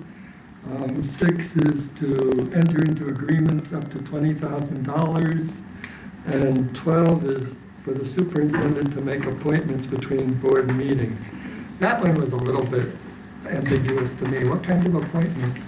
Those are called emergency conditional appointments. So for like what kind of Let's say position? tomorrow we needed an elementary teacher and Oh, we did our okay. interviews today and we don't have a board meeting for a month. And then it would come up for approval. And it comes up to board. Okay. It's been a very standard practice. So they're temporary. Standard in the region, yeah. Yeah, they still have to get approved the same way eventually. Okay, thank you. You see any trouble with having? I do, yeah, the timeliness of those changes would be very difficult. All right, and that's what we hire him to do. But if you're saying they're temporary appointments, No, not that one, the other Yeah. ones, pardon me, the other items. 12 is a Yeah. you're saying that's a temporary appointment, but it doesn't say temporary appointment here. It just says you No, can make. we call it appointment. an emergency conditional appointment. If it said that here, I would have no problem with it. It's, But it doesn't. It says you can appoint people. I understand, right, I understand your, But then Yeah, even so if they it's did the- it before it's the the board wording. meeting, the board would approve it the next month. If you did exactly appoint what- somebody in March, we get it in April and we can either vote yes or no. I think it's fine the way it's But written. it doesn't say temporary. It doesn't here. have to be. He's the superintendent. But it should. That's one of his powers. He can do that. If we, And we approve it after it's done if it's a temporary appointment. if we don't approve it, then it's really temporary. Right. We can shoot it down the next month if we don't like it. But what's wrong with having the word temporary? You don't there? need it. You don't need it. It's not Why necessary. is it necessary? You're nitpicking these little things. And it's- I'm not nitpicking. Yes, you are. We are Yes, in you a are. fiscal crisis, and we have approved people for thousands of dollars to go down and applaud a tennis player. Now, I don't think that's appropriate, That's not a temporary thing. but it is an attempt to approve people going on places. Conferences, And I think, conventions, workshops, and related educational I think activities. I'll withdraw 12 as long as temporary isn't needed, although I think temporary would be an improvement. But I still think 2 and 6, with our fiscal situation, need to have more than one signature.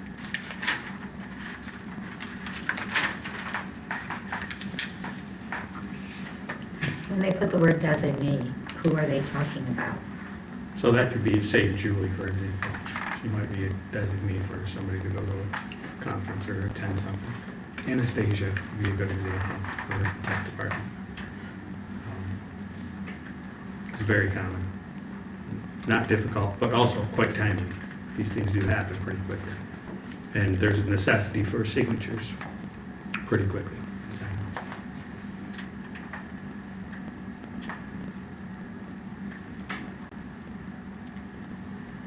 Any more discussion? So it could be superintendent, board president, or their designees.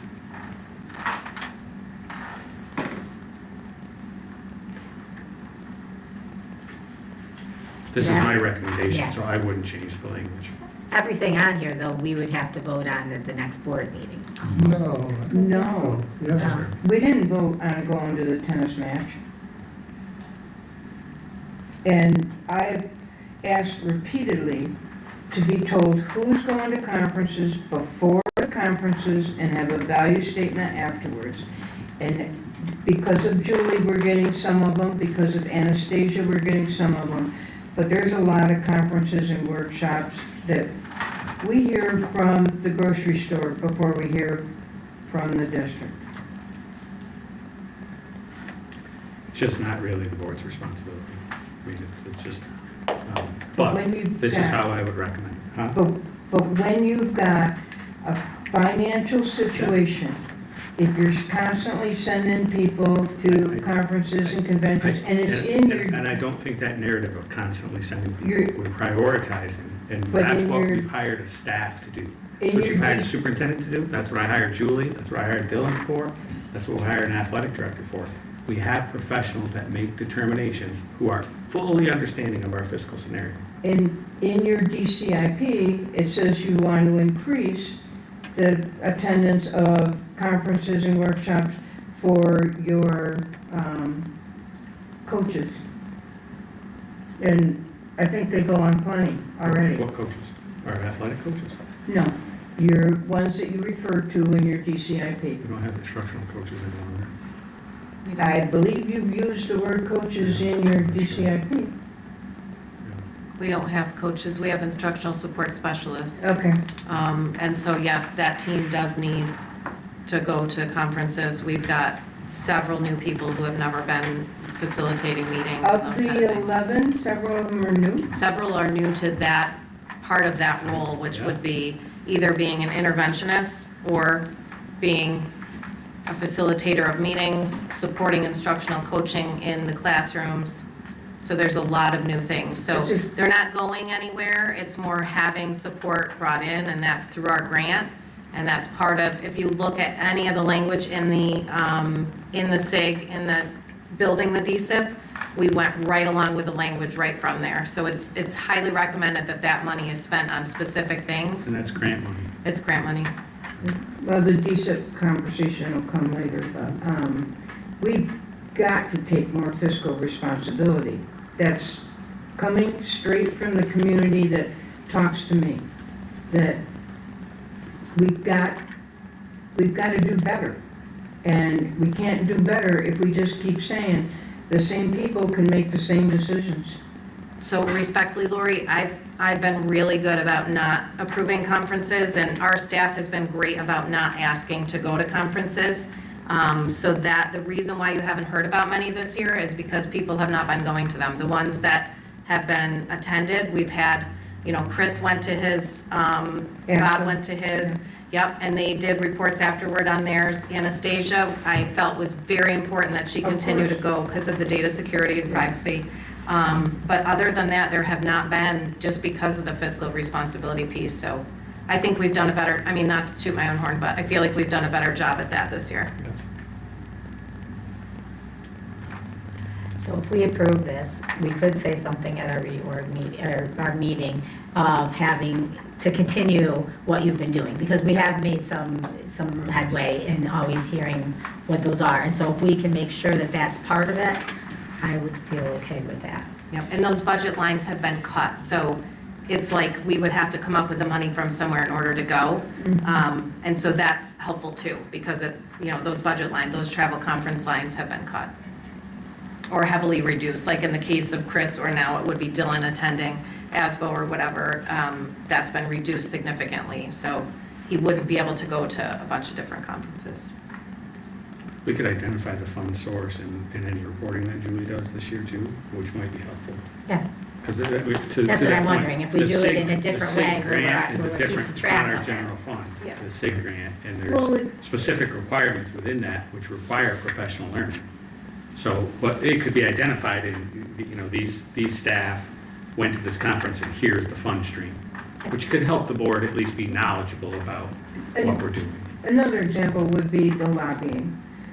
When we go to Albany and lobby, we're one person with a group of 12 or whatever, which is in the room with the person you're lobbying with. If you invite that person here for the day, the cost is a school lunch. And they get to talk to staff, they get to talk to students, they get to see the programs, and they get to hear what you need. So an invitation here costs us much less than sending somebody to Albany to lobby for 2 or 3 days. We've done that, it's just a matter of getting someone actually in the district. Yeah, we've had Anna Kelly before, Via Webb has come and visited students. Local folks, obviously the mayor has been in town. And it doesn't cost us anything. No, we advocate quite well. I understand that, but what I'm saying, we can advocate and we can lobby without it costing money, or we can lobby and it costs us money. And I would prefer to choose the one where it doesn't cost us money.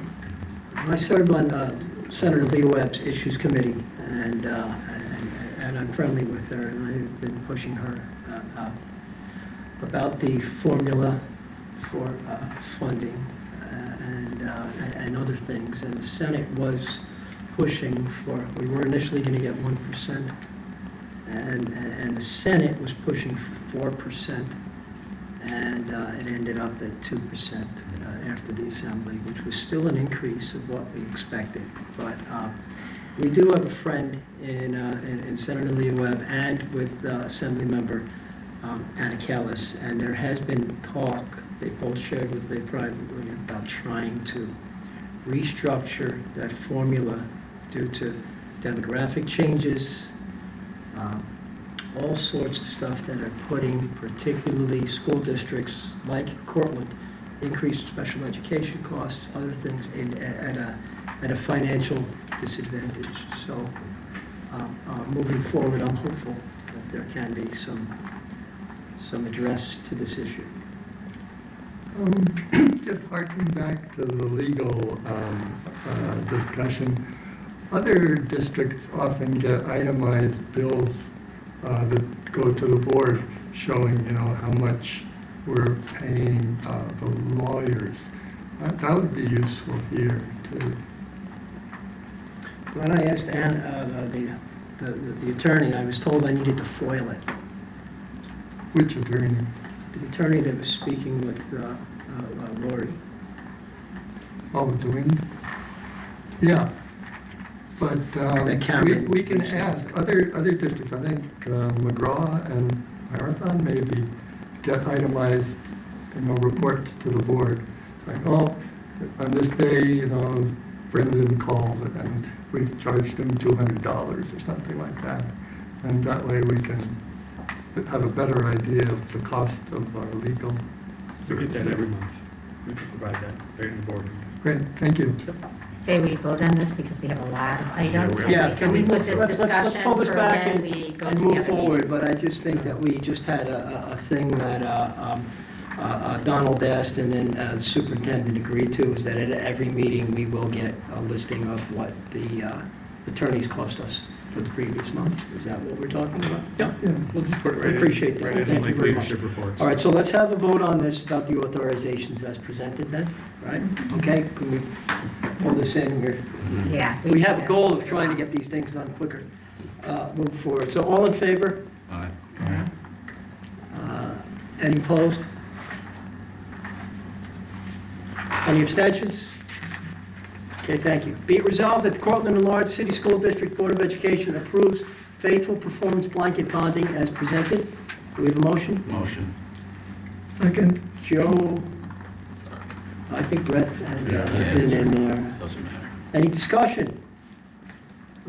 So these are our Kaufman Center type personnel, yeah. Okay, all in favor? Oh, wait, did you? Who did you use? Joe was the And Brett. first who seconded that. Doesn't matter. Joe made the motion and Brett seconded that We motion. actually tied, but Yeah, they were. tie goes to the it runner, was- right? Right. Well, when I looked at Brett, he was pointing at you, so I pointing at gave it to you. What, give him the next one. I'll show it. So, We're just right in the middle. And, so all in favor? Aye. Any opposed? Any abstentions? Okay, be it resolved that the Cortland and Large City School District Board of Education readopts all policies and bylaws in effect at the end of the previous year. Motion. Shirley? Donald, any discussion? All in favor? Any opposed? Any abstentions? Okay, be it resolved that the Cortland and Large City School District Board of Education adopts the published IRS mileage rate. Motion. Second.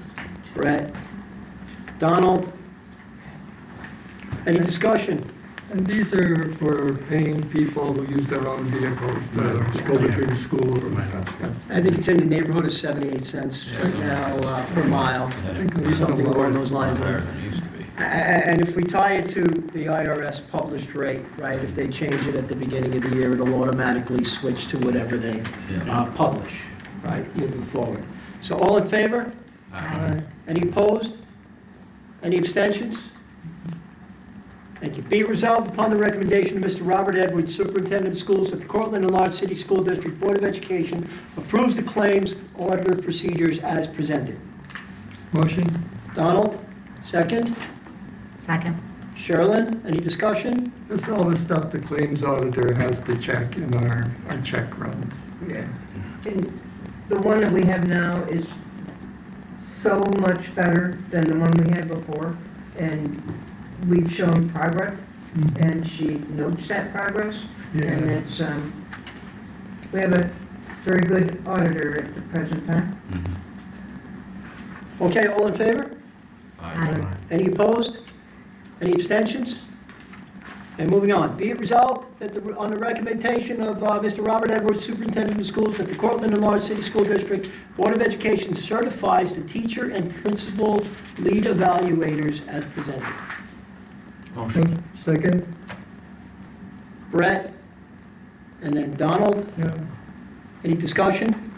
I'm just curious, so the athletic director and the business administrator are in there for training, but they don't normally supervise either teachers or, They evaluate, and that's there. but they Absolutely, our whole team does. okay. Okay, all in favor? Aye. Any opposed? Any abstentions? Okay. Be it resolved upon the recommendation of Mr. Robert Edwards, Superintendent of Schools, that the Cortland and Large City School District Board of Education accepts the consent agenda as presented. Motion. Brett makes the motion. Second? Donald. Yeah. Can we have any discussion, or these are, it's as a Ms. Key field? can have discussion on this.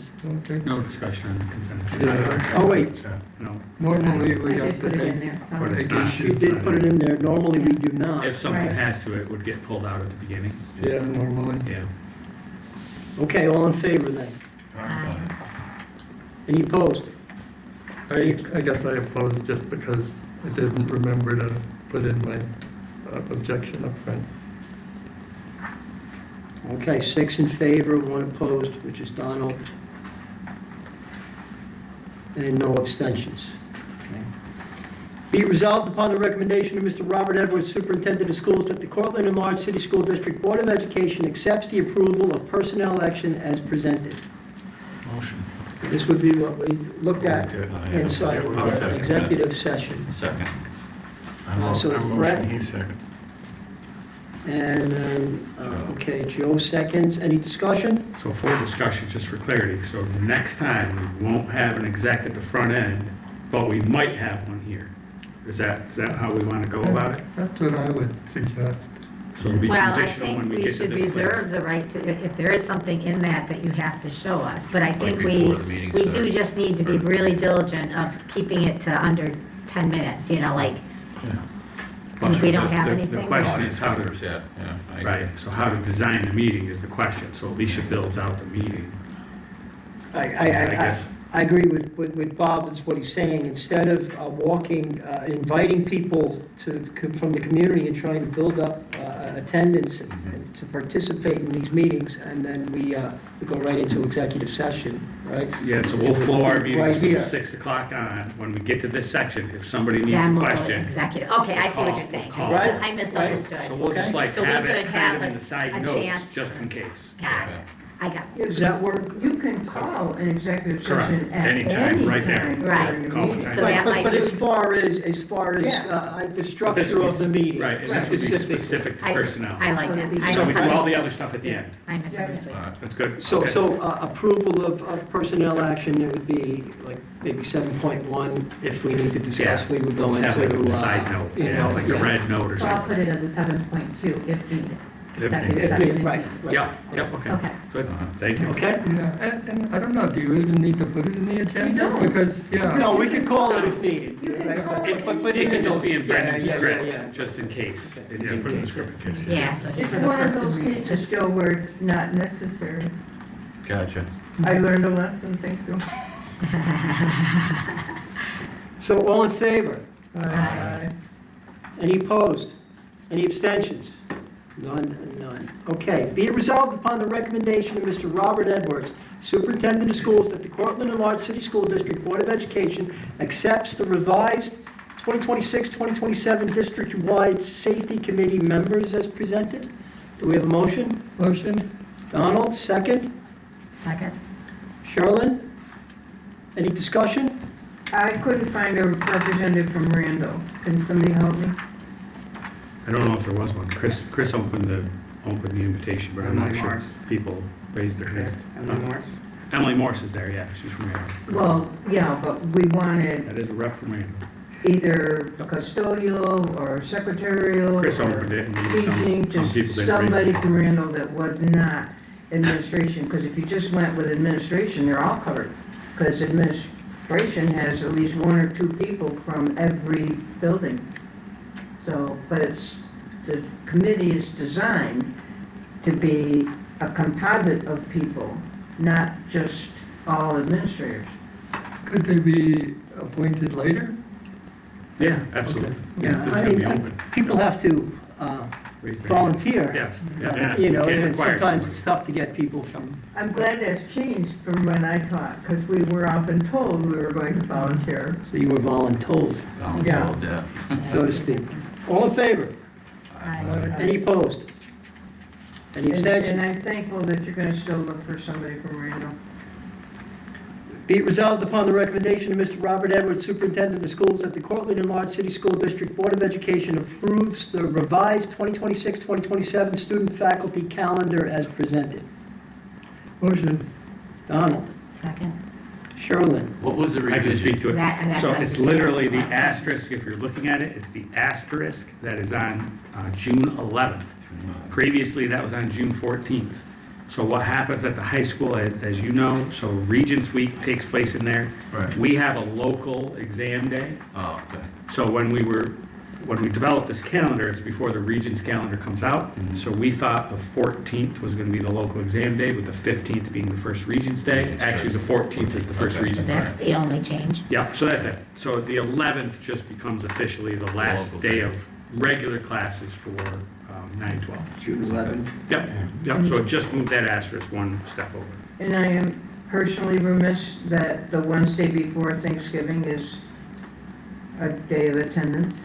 Yeah, I'm sorry to see that too. Also, is there a March 26th holiday?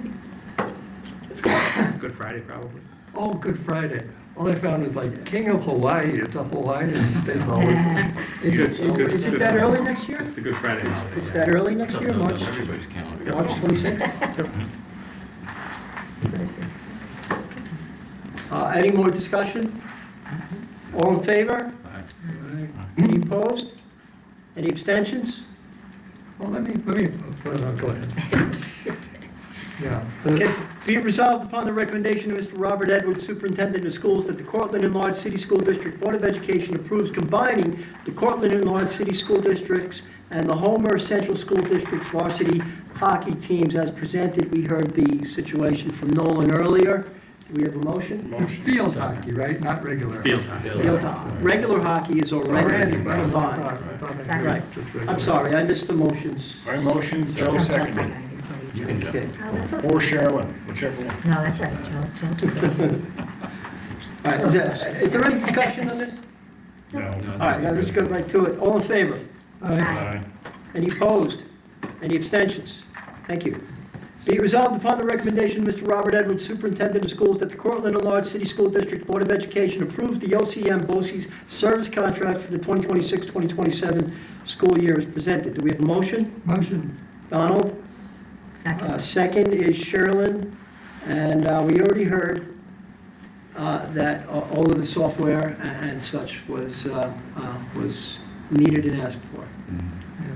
Yeah. Any more discussion? Just that it's about $10 million worth of cost total. Okay, all right, and is that part for the course in other years, right? Right. Actually savings money versus the local sourced. Right, okay, so all in favor? Aye. Any opposed? Any abstentions? Okay, be it resolved upon the recommendation of Mr. Robert Edwards, Superintendent of Schools, that the Cortland Enlarged City School District Board of Education approves the Best Value Award resolution as presented. Need a motion? Motion. Donald. Brett, second. Any discussion? So this says we don't have to just take the lowest price bid. We can make a value judgment. Right. Okay, all in favor? Aye. Any opposed? Any abstentions? Be it resolved upon the recommendation of Mr. Robert Edwards, Superintendent of Schools, that the Cortland Enlarged City School District Board of Education approves the Wind Farm Real Property Tax Law 487 resolution as presented. Motion. Donald. Second. Sherilyn. This discussion? Yes. This is basically no pilots on alternative energy systems. So we want the full tax rate. That's what it's saying. Right. Okay. So no deals. No deal, no discounts. No discounts, right. Okay. All in favor? Aye. Any opposed? Any abstentions? Now, this is separate from the city. The city can make their own deals with these things, and often do, and we've seen the rotating companies inside of where the Rubbermaid plant was, where they'll get a 10-year tax break, 10 years are up, they're gone, somebody else gets the same tax break, comes in for 10 years. Yeah, years ago, Victor Siegel came to talk to us and discouraged us from taking pilots. I defer to Victor Siegel. Problem is you need all of the municipalities to do so. Okay, so be it resolved upon the recommendation of Mr. Robert Edwards, Superintendent of Schools, that the Cortland Enlarged City School District Board of Education accepts the guiding principles for utilization of reserves, assigned fund balance, and encumbrances as noted in the attached document. Motion? Motion. Donald? Second. Sherilyn? You gotta be quick to beat him. He's Aye. on the truth. When I'm awake. Second. Any discussion? Thanks for the color. It's easier to find where I am. Right. Yeah, this is a resolution on what we do with fund balance at the end of the year. This coming year, they're anticipating having like $600,000 and putting it back into taking 600,000 and then putting it back into the reserves, so it'll stay about what it was. We have currently about $5.5 million in reserve, but $2.5 million of that is in the capital reserve, so it's not accessible to us. So we have like $3 million in reserves that is somewhat accessible. That's not terrible, but we should have about $10 million in reserve. So we need to build up our reserves so that when we're hit with a situation like this year, we have more to fall back on. Is that right, Dylan? Yeah, that's 100% correct. So there's certain reserves by state statute, such as capital reserve, where we need voter authorization to access that we can't, as a board, utilize those. And there's other reserves that by statute also that there's funding limits per year, such as TRS reserve. I believe it's only 2 or 3% that we can fund each year, meaning that if we have an opportunity to fund that, we should go up to that maximum each year, because if we forgo on that, it's almost an opportunity that's lost in the future. So we just have to be cognizant of the different ways that reserves can be used. Yeah, and the capital reserve, even with the voter approval, it can only be used for capital projects. Of course. Yeah, you can't use it for. But I got a question. So in the lead up to the vote, when funding, we didn't know we were going to have 2% or what, or where we were at.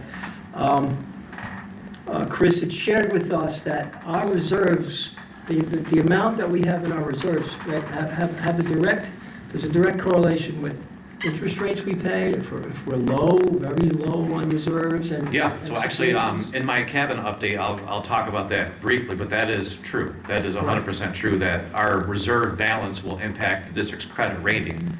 And I do have it. Yeah. So your timing is good, because I do have an update on that this evening on that. Looking forward to hearing that. Sure. Just are these higher than we expected reserves now? I guess I'm asking that will be better for us with interest rates, maybe. Yes, for a variety of reasons. The more that we have in reserve balance at year end, more reserve. Yeah, so that in time, if we can sustain that reserve balance over a period of several years, then we could anticipate a higher credit rating, and then thus you'd see lower interest rates for future bond issuances. Yeah. Situations like that. Yeah, and we should be building it up because it's low relative to our budget. Well, we were using it to finance the school district for the last couple of years, right? To try. Yeah, but because we didn't have the reserves we had the year before, that's why we had to cut so many positions this year. Right. Okay. And as you've pointed out, the outlook for 2027, 2028 is not rosy because it's not an election year. Politicians aren't inclined to give more money to win favor. So it's going to have the effect of the big, beautiful bill, which really hits after this election by design. But anyway, let's keep this moving. All in favor? Aye. Any opposed? Any abstentions?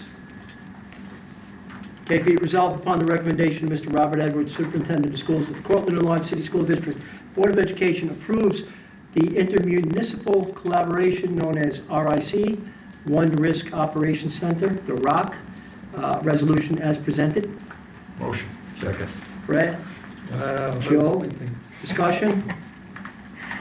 What did you say? No, he was fast. That'd be quick to beat Cheryl. Any discussion on this? All in favor? Any opposed? Any abstentions? Surplus books. Be it resolved upon the recommendation of Mr. Robert Edwards, Superintendent of Schools, that the Cortland and Large City School District Board of Education approves the request to discard surplus books as presented. Motion. Donald. Second. Charlotte. There you go. Any discussion? The junior high school, junior senior high school and Smith School books, and I'm sad to see them go, but can believe that few of our students actually read them. All in favor? Aye. Any opposed? Any abstentions? Okay. Be it resolved upon the recommendation of Mr. Robert Edwards, Superintendent of Schools, that the Cortland and Large City School District Board of Education approves the 2026-2027 tax rates as presented. Motion. Donald. Second. Sherlin. Any discussion? It's interesting, our tax rate is now $13.46 per thousand in Cortland, and in Cortlandville, it's like 21.53. per thousand, because Cortlandville has a 60% valuation rate or assessment rate, whereas Cortland and Virgil both have 96%. So, yeah, you have to look behind the numbers to see what the assessment is. This is a direct result of the vote that was taken, right? Yeah, otherwise it'd be like 12 and a half rather than $13.50 per So thousand. since we went over the cap, we're Thank bringing you to the in, public. we're bringing in more per cap. Yeah, and we've been up to $18 in the not too distant past. Yeah. Great. Okay, all in favor? Aye. Any opposed? Any abstentions? Thank you. Okay, be it resolved upon the recommendation of Mr. Robert Edwards, Superintendent of Schools, that the Cortland and Lawrence City School District Board of Education authorizes the collection of taxes in accordance with the guidelines as presented. Motion. Donald, second? Second. Brad? Any discussion? Collection date September 30th, March 1st, penalties 2% to 6%. If not paid on time. If not paid on Yeah, time. right. I think a lot of people nowadays are in escrow, well, if they have a mortgage. Right, so, all in favor? Aye. Any opposed? Any abstentions? Be resolved upon the recommendation of Mr. Robert Edwards, Superintendent of Schools, that the Cortland and Lawrence City School District Board of Education approves the district-wide safety plan for 2026, 2027 as presented. Motion. Second. Donald, Joe, any discussion? All in favor? Aye. Any opposed? Any abstentions? Be resolved upon the recommendation of Mr. Robert Edwards, Superintendent of Schools, that the Cortland and Lawrence City School District Board of Education approves the pre-K contract with the Cortland County Health Department as presented. Motion. Donald, Second. Sherlin. Any discussion? The school district provides preschool supportive health services, which are really the county's responsibility, and the county reimburses them. Okay, thank you for that information. All in favor? Aye. Any opposed? Any abstentions? Okay. Be resolved upon the recommendation of Mr. Robert Edwards, Superintendent of Schools, that the Cortland and Lawrence City School District Board of Education approves the extra classroom quarterly report as presented. Motion. Donald. Second. Brett. Any discussion? This is beautiful compared to 3 or 4 years ago. We'll say that. The Lack of balances reference to in, this. yeah. No. The extra, this is absolutely beautiful compared to what we had a few years ago, because we Yeah. had a complete lack of information a few years back. Okay. This is all documented really wonderfully. Terrific. Yeah, Carol Braffman provided it, and accounts are down from like 135,000 to 92,000, 101,000 to 60,000. Presumably, they spent a lot of their money at the end of the school year. Okay. All in favor? Aye. Any opposed? Any abstentions? Be it resolved upon the recommendation of Mr. Robert Edwards, Superintendent of Schools, that the Cortland and Lawrence City School District Board of Education approves the 2026-2027 District Comprehensive Improvement Plan, DCIP, Motion. as presented. Donald. Second. Sherlin, any discussion? This is in response to the district being identified by NICED as needing improvement in its special education program. And when this is created, the recommendation is that there was a school needs assessment done by a team of stakeholders. And was that done? Yes, yep, so we have to do a needs assessment, we also have to do an equity analysis. And so basically what that focuses on is, and this is particularly important in bigger districts where we might have 5 elementary schools that are all K-6. In our district, it's a little bit easier because of the way that our grade level centers are now appropriated through the buildings. But so we have to compare the buildings and different things and make sure that one building's not receiving more resources than another, and try to make sure that those are equal. So ours came out quite well just because of the nature of the way our district is set up. And was the stakeholders homogeneous or heterogeneous? I mean, who were the stakeholders? So there are building guiding coalitions. So those consist of both administrators and staff members. And was there any consideration when you were doing this of the report that we paid 16,000 for from the consultant, which talked about our instructional situation at Cortland? So, yes and no. So this, if you look at the DCIP plan, Yeah. if we go through it, I'll kind of like, on page 3, if you look, see how it says section 2, district actions to support structures? Yeah. These are all provided by them, and we have to pick one of them. So even if it contradicts what our evaluator or consultants told us, Yeah. if it's in here, we have to pick it. We can't just say, well, our consultants told us one thing, we have to do this. We can't go against what's in here. And each year, the DSIP kind of focuses on a specific area, and this year, they're doing a lot of emphasis, which is, if you look throughout right now, best practices for multi-tiered systems of support, particularly Tier 1 instruction. So that means the instruction that every student receives. And not to say that we shouldn't be focused on specialized instruction or interventions, but it's a strong emphasis on making sure that our Tier 1 instruction is as best as it can be. Okay. But in that report, it made the assumption that because we teach less minutes per day than anybody surrounding, that had a big impact on the fact that our scores were the lowest around anybody surrounding. And I couldn't see anything in here where it dealt with the teaching of science or social studies or more instructional minutes per day.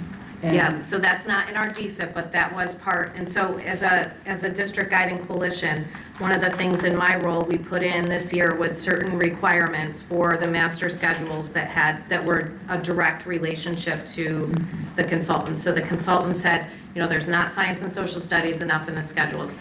They also, when we dug down into that, they also didn't understand what some of the things within the schedule was, and so they looked at it like, for example, Barry had double specials every day. That wasn't necessarily the case for every single day, the way that they analyzed it was, but anyway, we have put into place where every building has to have, particularly elementary, because that was where we were seeing a lack of science and social studies instruction. So that's in all the schedules now. We also have minimal amounts of time in terms of ELA math instruction as well. So we can't have just we have to have at least an hour plus another half hour for intervention for each math and ELA. Okay, and at one time, I think it was in that report, that we rent the science kits from BOCES, but we don't use them. And that for social studies, we were considering a weekly reader and an occasional ELA story as our social studies requirement. Has that been remediated? So we do not get weekly reader or, in this case, it was Scholastic News.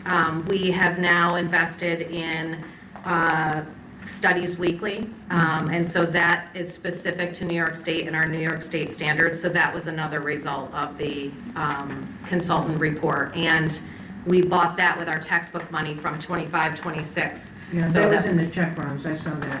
Yeah, so that was one of our purchases based on that. The science kits, we haven't gotten that far with them. That's a bigger lift because, so we are using our BOCES science kits. However, we did analyze, are we getting too many kits? If we're finding that they're being used less, then can we have, say, one teacher specialize in this kit and then another teacher specialize in this kit so we can use less kits to try to save money.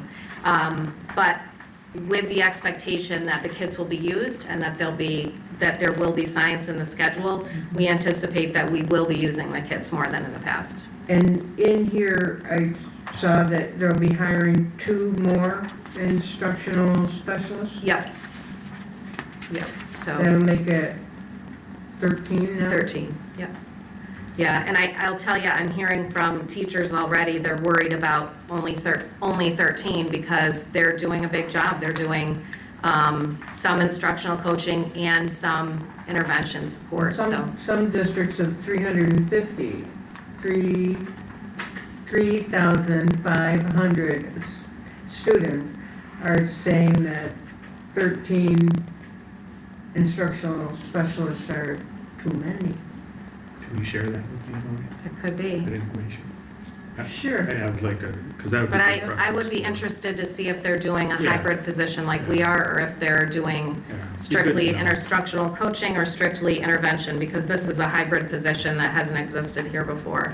Because That'd be good to know.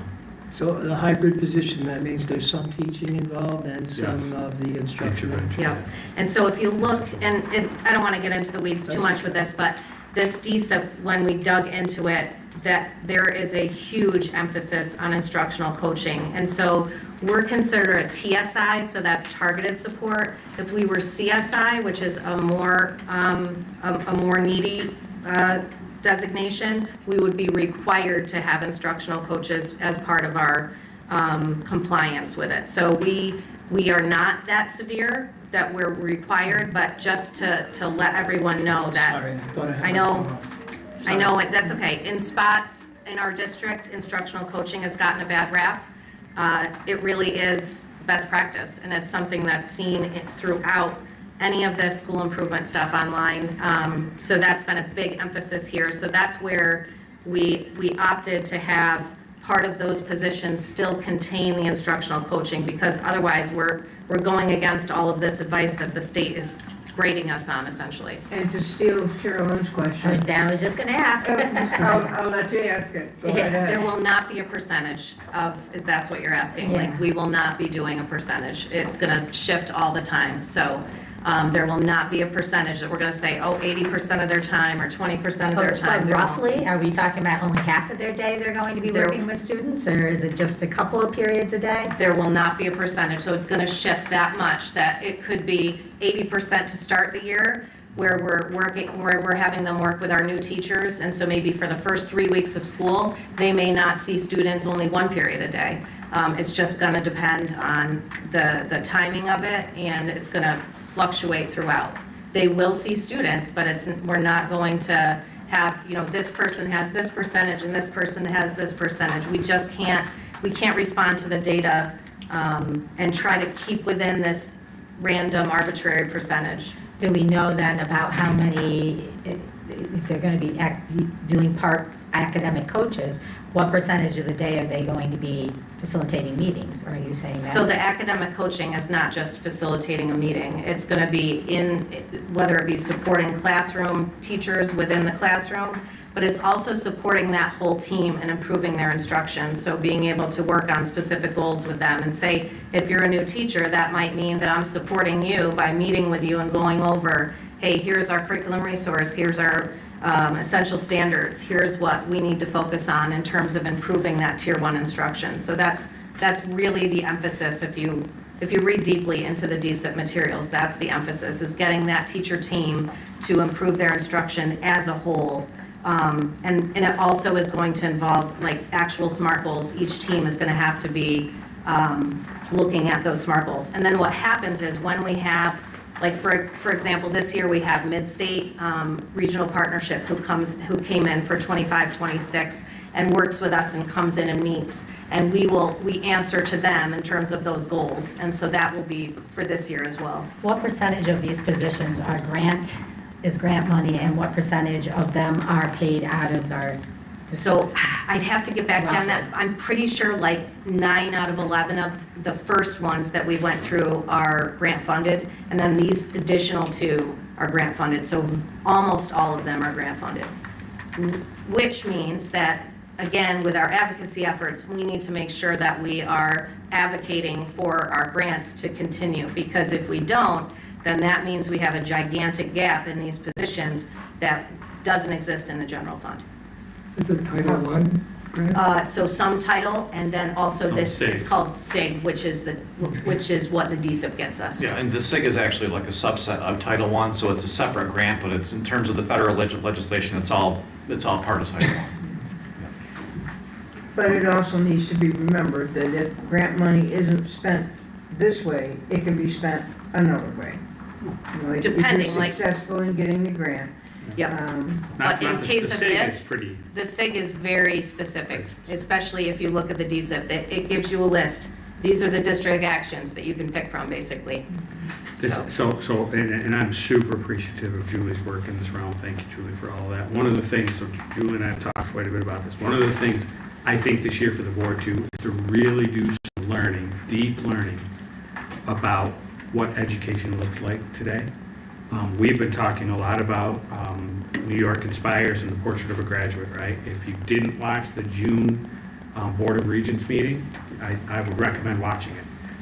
New York State is going through a transformation. Julie and I are talking about it often, and Julie and Janessa have been doing a ton of work, and Julie and her team of instructional support specialists have been doing a ton of work. In many ways, our region is behind the rest of the state. The state is behind parts of the country, right? And that's the motivation from the Board of Regents around New York Inspires and the Portrait of a Graduate.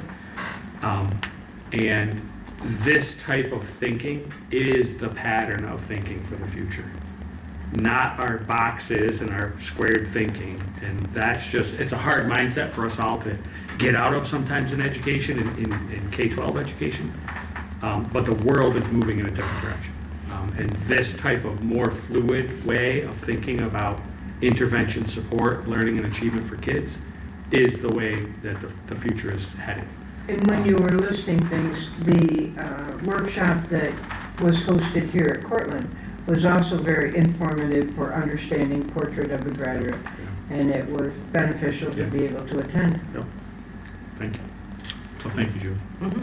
Thank you, Paul. And Lori, I'd ask you that if you're forwarding this information as Bob requested, that we move into making sure that, you know, in the interest of full transparency with other things as well, that we put all board members on all communications, so we all know at all times what's being communicated to anybody.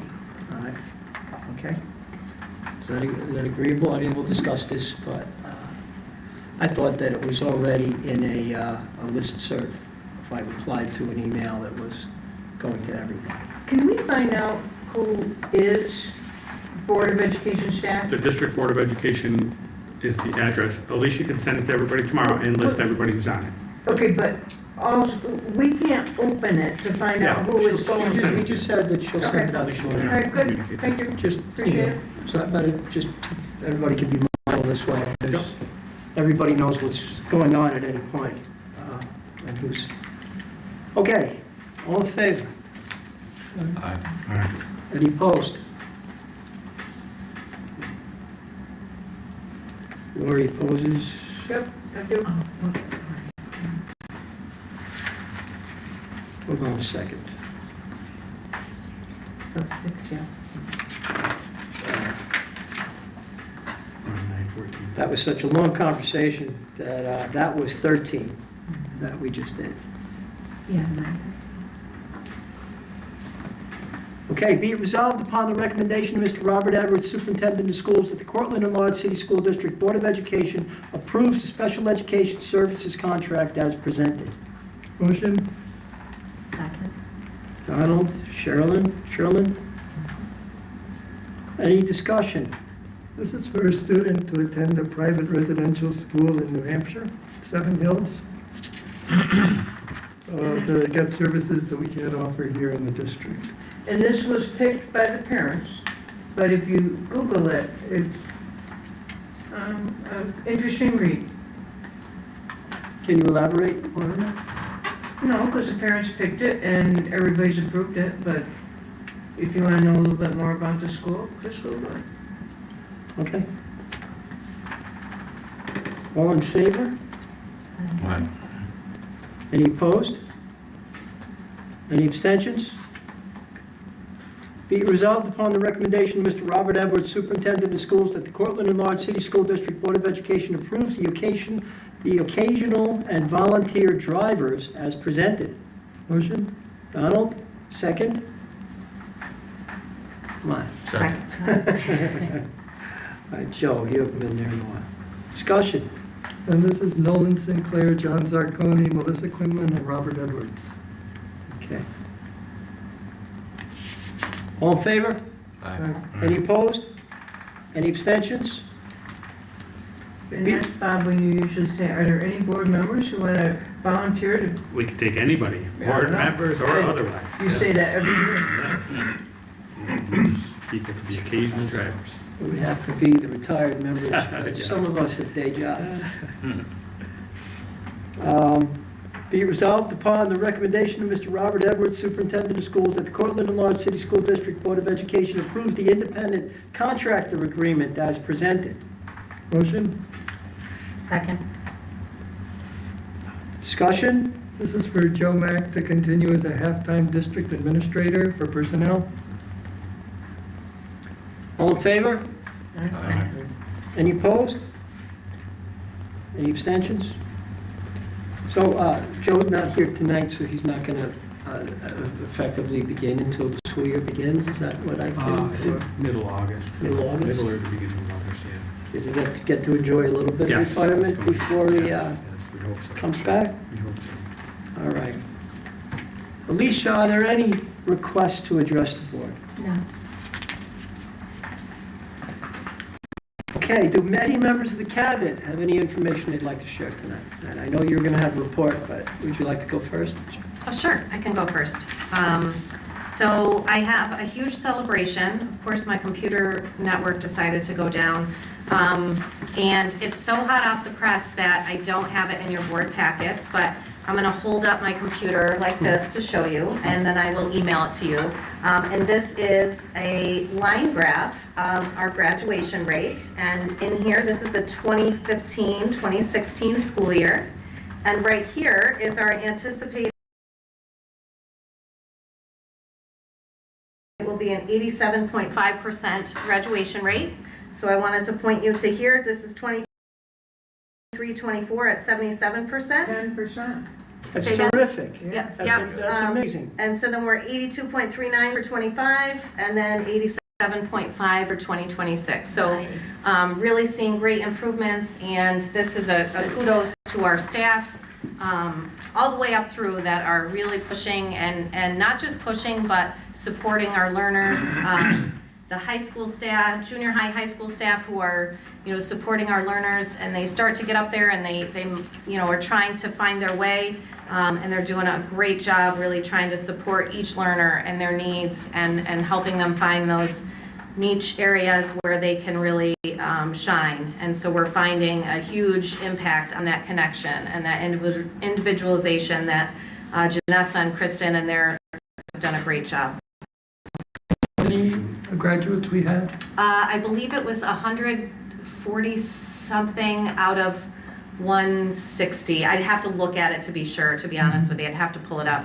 But yes, and many of the names that we went over who were no longer in the class, there's some really sad stories. And so I think that we'll continue to support those kind of learners that are struggling to get through. But certainly a huge improvement and something we can celebrate. Do you have the percentage on the student with disability too, Andy? Or- That I don't, but I can get that to you as well. Okay, Let good. me just So write that there down were- so I There don't are forget. 3 percentages. One was the overall graduation, one was students with disabilities, and I can't remember the third one. I'll find out. Okay. We went over this with our data person from BOCES, Shelley Hiltz.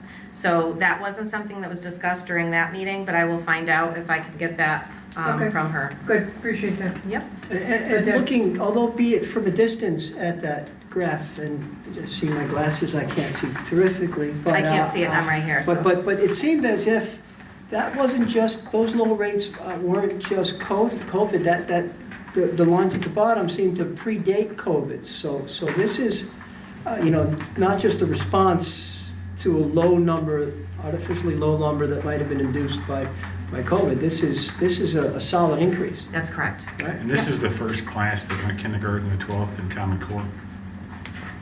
Interesting. Yeah. That was, because my kid was in the class, so I just, Gino's class. So Yep. he was the first Common Core first grade. Are you advocating for Common Core? I, Or just making the no, correlation? I just thought that the way of instruction and approaching it from many more angles than the previous attempts had maybe in the long term, it is helpful as we go forward and we're looking at this. We kind of have to remember that we had an entire sea change in the way we teach 13 years ago, right? So, and if we see these graduation rates going up and they stay up there, you know, it may have something to do with the way we're teaching our kids, not just what we're teaching our kids. Another thing I just wanted to make you aware of, we are bringing another class of UPK students in our district. So we, as you know, we do one UPK class currently, and we're bringing another in district, and that's a direct result of the SUNY Cortland UPK closing. And so if we didn't do that, we would either have to ask another community-based organization to see if they could absorb that section, or we could absorb that section, or we would have to have a waiting list of learners who are not able to get into UPK.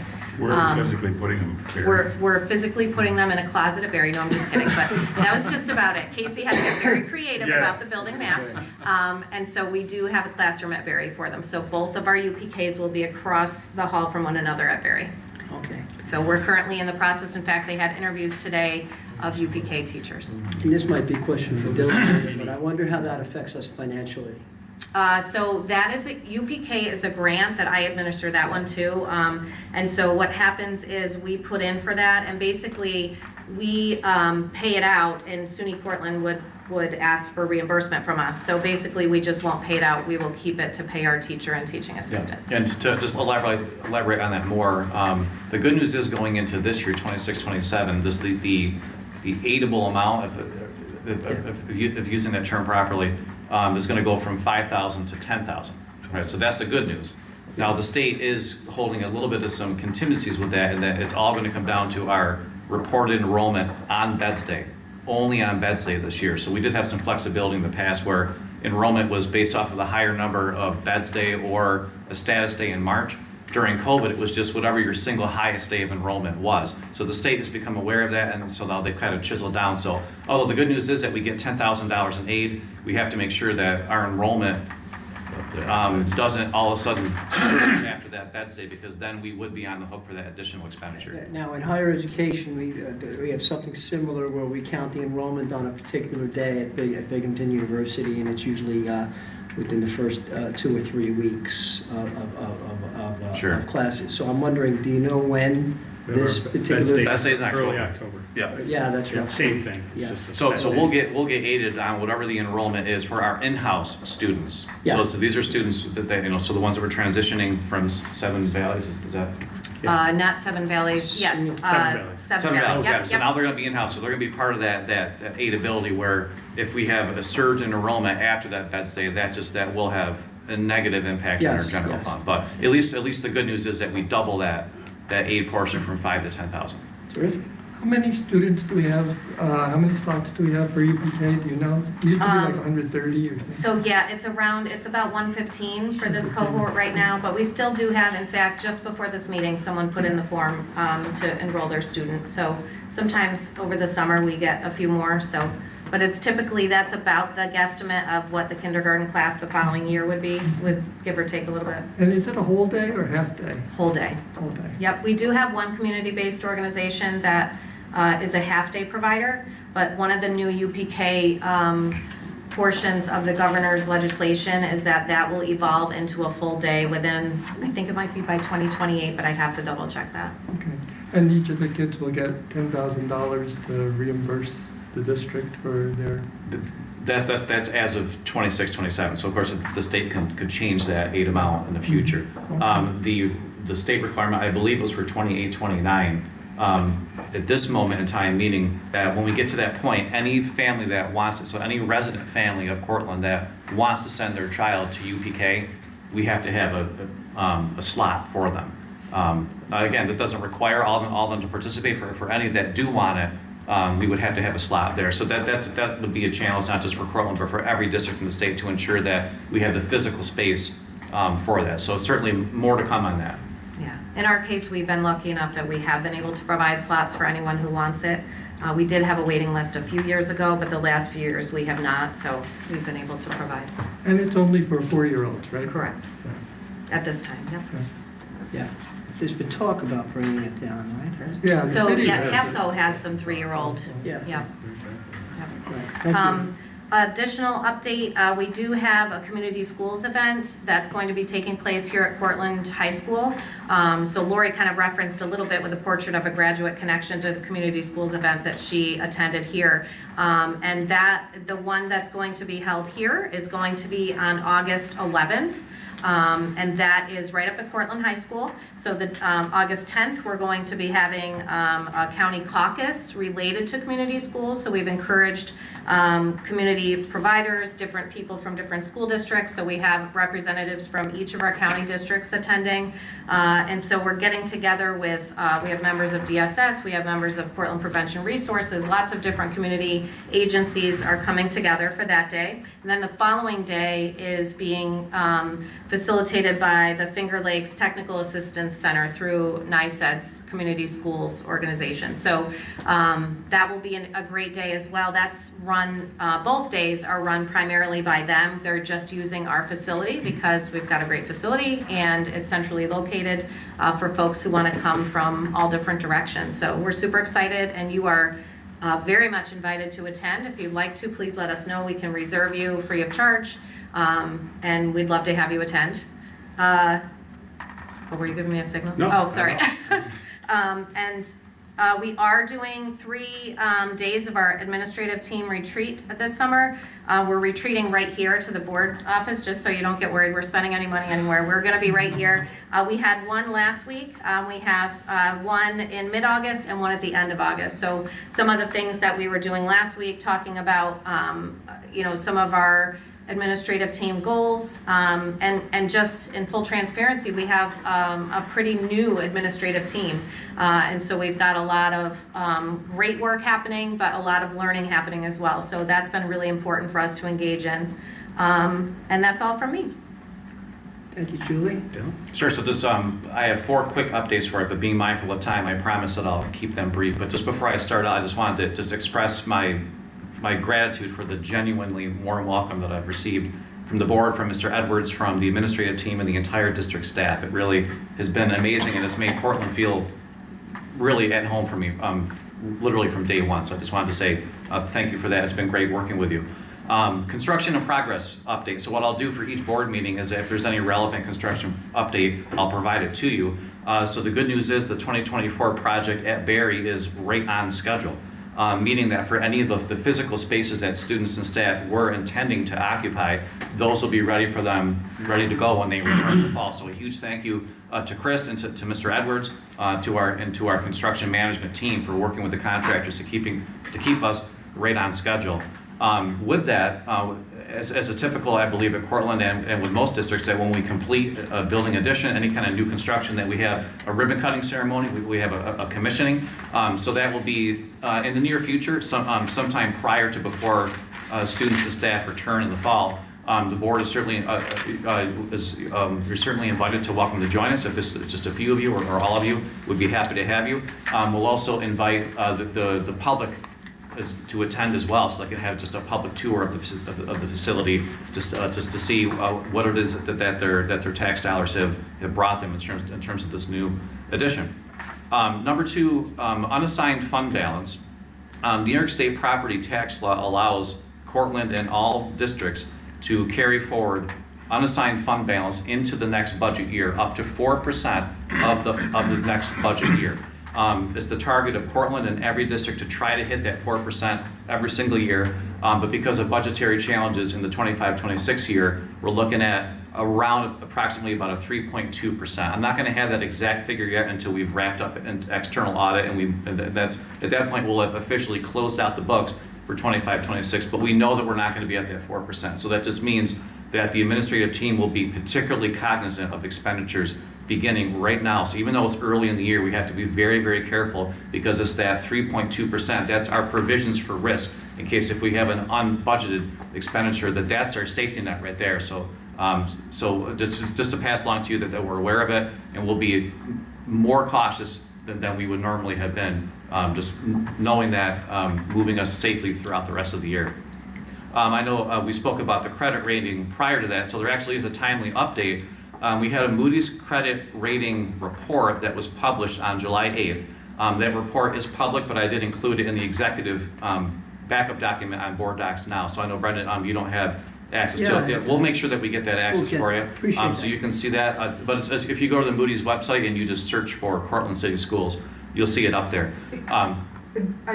We've got it, those of us who can access it. Yeah. But because we got it kind of, it wasn't available last Thursday, can we actually discuss that document at the next board meeting? Because it's like, Absolutely, what, 9 yeah. pages or something like that? Yeah, absolutely. So I'll just share a little bit of the context in terms of what the credit rating is, and then we can get into absolutely more opportunity that we can get more in depth into it. Right. So the rating that came in, as you saw, was A2. So A2, looking at Moody's rating, is right in the middle of what they call upper medium grade. So there is higher ratings that they put, and what they define as high grade. The highest rating is AAA. And then we came in at A2, but then there's much more lower grades beneath that. So we're certainly not at the bottom. We're still in that healthy area. I did have an extensive conversation with fiscal advisors in terms of what were the underlying contributing factors that put us at that rating. And by far the number one was our current reserve balance and just our use of reserve history. So that came directly from Keith Krasinski at Fiscal. So that was very helpful for me to hear. So what Moody's would look for in the future, they would look to see an increased reserve balance and then have that sustained for several years. So they would not increase our rating, let's say up to an A1 or a AA3 if we just jumped up for 1 year. They'd want to see us get there and then sustain it, and then we would look forward to seeing some type of higher rating. However, So do we drop this year now, right? A little bit? Yeah, so a little context on that. We can certainly get more in depth into it, but it's been some time that we had an official credit rating through Moody's. So the last time it happened was 2013. Now, our rating was higher then. It was AA3 at that time. However, the methodology at that time has changed. So if we were to be rated with our current net position right now, back in 2013, we'd be at that same A2. So there's been no fundamental change in our net position from a creditworthiness standpoint. That's the good news. But just to be clear, in 2013, we did have that, we were 2 notches higher. Just to reiterate, the different criteria. Yeah, the methodology in terms of how they established that was less stringent than it is now. But they were very clear, meaning from fiscal advisors, that if we maintained at our current reserve balance or if we depleted it down lower, we have a high likelihood that the next rating that comes out, we would drop down to most likely an A3. We would still be in that upper medium range, but that's not a trajectory that we want to be on from a credit worthiness standpoint. Because like I was mentioning to Brendan earlier, the lower that credit rating is, the higher our interest rates are on future bond issuances. So that is just something that I wanted to make us aware of. If we're interested in more discussion on that, Keith Krasinski did offer to come in to discuss directly with the board. It probably would be most appropriate either audit committee or finance committee. But he was more than happy to come in to discuss that directly. Did they include turnover as well? That was not one of the primary methodologies. The primary methodology was by far use of reserves. Yeah. Reserves. How does this compare? How do we compare with our local districts? Yeah, so for us to compare, other districts would have to have a current credit rating. So Cortland had actually gone without one, and there's really no fault of anyone's. And as I looked into it, the reason why we were rated now was at the request of one of our current bond holders. So it actually put us at an advantage because now we have an established rating that will be publicly available for any future investors that want to choose to buy one of our future bond issuances. So although it's an A2, the fact that we're now rated and the cost of that rating was paid for by the investor, so it was free for us. But for us to compare to other districts, they would have to have a current credit rating. So I would suggest, if we're curious, we'd just go on the Moody's website and just search for other districts in Cortland County or throughout the region, and you would see it. Homer, McGraw. Yeah, but they would have to have a rating though. Okay. Yeah. And they may not.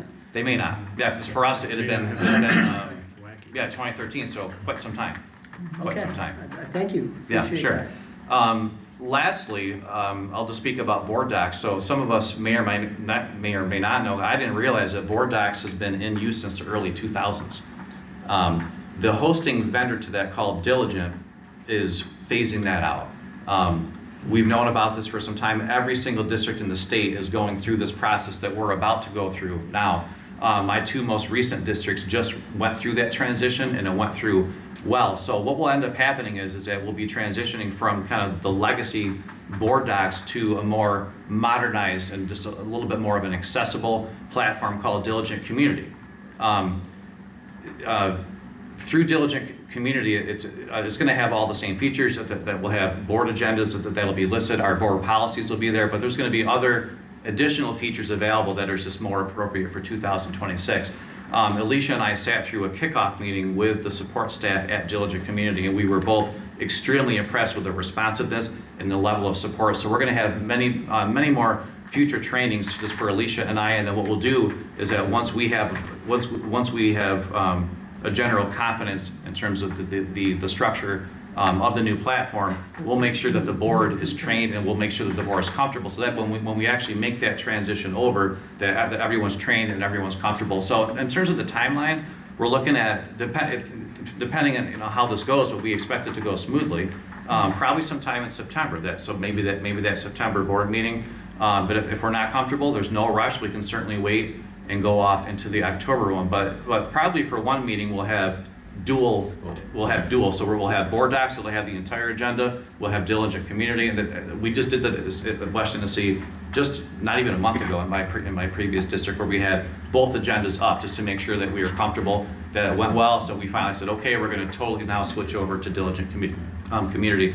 But it is impressive. So I think with the new features, if we choose to roll them out, it'll just be a higher level product for you as a board and for our community. So that was my update. Any questions, just briefly, just in regards to any of those four? You answered every question I had, so Sure. thank you. Sure. Yeah. Thank you. Thank you. Thank you, Dylan. I appreciate it. So to Dylan's point, Alicia and Dylan have been working on with the Diligent team to make that transition. And I like that phrase, financial awareness, that we're going to be stringent with our budget. Yeah. And I think some of our local boards have already switched over, right? I'm pretty sure. Yeah, I can't speak for Cortland County, but in Onondaga, there's definitely been some that have successfully switched over. So if you're interested, if you want to just pull up how it looks, just go on the West Tennessee website, go on the FM website, and there are others, and you can just see how it looks. And so that'll be the direction that will go. And we can customize it, so we can put our own statement, our own pictures. So we'll definitely make it our own. Okay. Thanks a lot. Thanks, Appreciate the Dylan. report. Thank you. This is a formal opportunity for me. I'm glad that Nolan had the opportunity to be here tonight, and Dylan being here. I think we can experience the expertise that both of them bring to their roles, right, and the interest in their roles, and we're super appreciative and grateful for that. So welcome aboard, Dylan, and thank you for your efforts so far and your expertise in what you do. A couple of notes for me. Graduation, though it feels like forever ago, it wasn't that long ago, but it does feel like a long time ago. We had graduation Saturday morning, new tradition, potentially, though I think it's going to switch back to a Friday night next year, again, because of the dates and the timing in June sometimes. But a huge thank you to Jordan, Lilly, and our staff for making that happen. There's a complexity of, we had school on Thursday, Juneteenth is Friday, and then we're preparing for graduation on a Saturday. It was quite impressive how it came together. Humongous thank you to Janessa and Kristen and our high school staff for that day and supporting our students as they achieved that next step. It was a really wonderful day. I provided everybody with a letter, and I think it's important, in terms of transparency, for me to read that letter. So just so we're all clear, I think it's important. And as Donald mentions often, this is the team we have. It's important for our team. And I quoted a great man. I learned it from you. I appreciate it. But and this team is the one that we have for better and for worse, and hopefully for better. So one of my responsibilities, as you know, in the letter as your superintendent, is to ensure that the district operates in accordance with applicable law, board policy, and sound governance practices. I believe it's important to acknowledge and reflect on the events surrounding the administration of oath of office to our newly elected board members prior to the annual organizational meeting. Though I have not been provided the guidance from our school attorney, Brendan wrote in an email that council advised that there's no legal prohibition against administering and filing the oaths before tonight's meeting. I appreciate that legal advice was sought.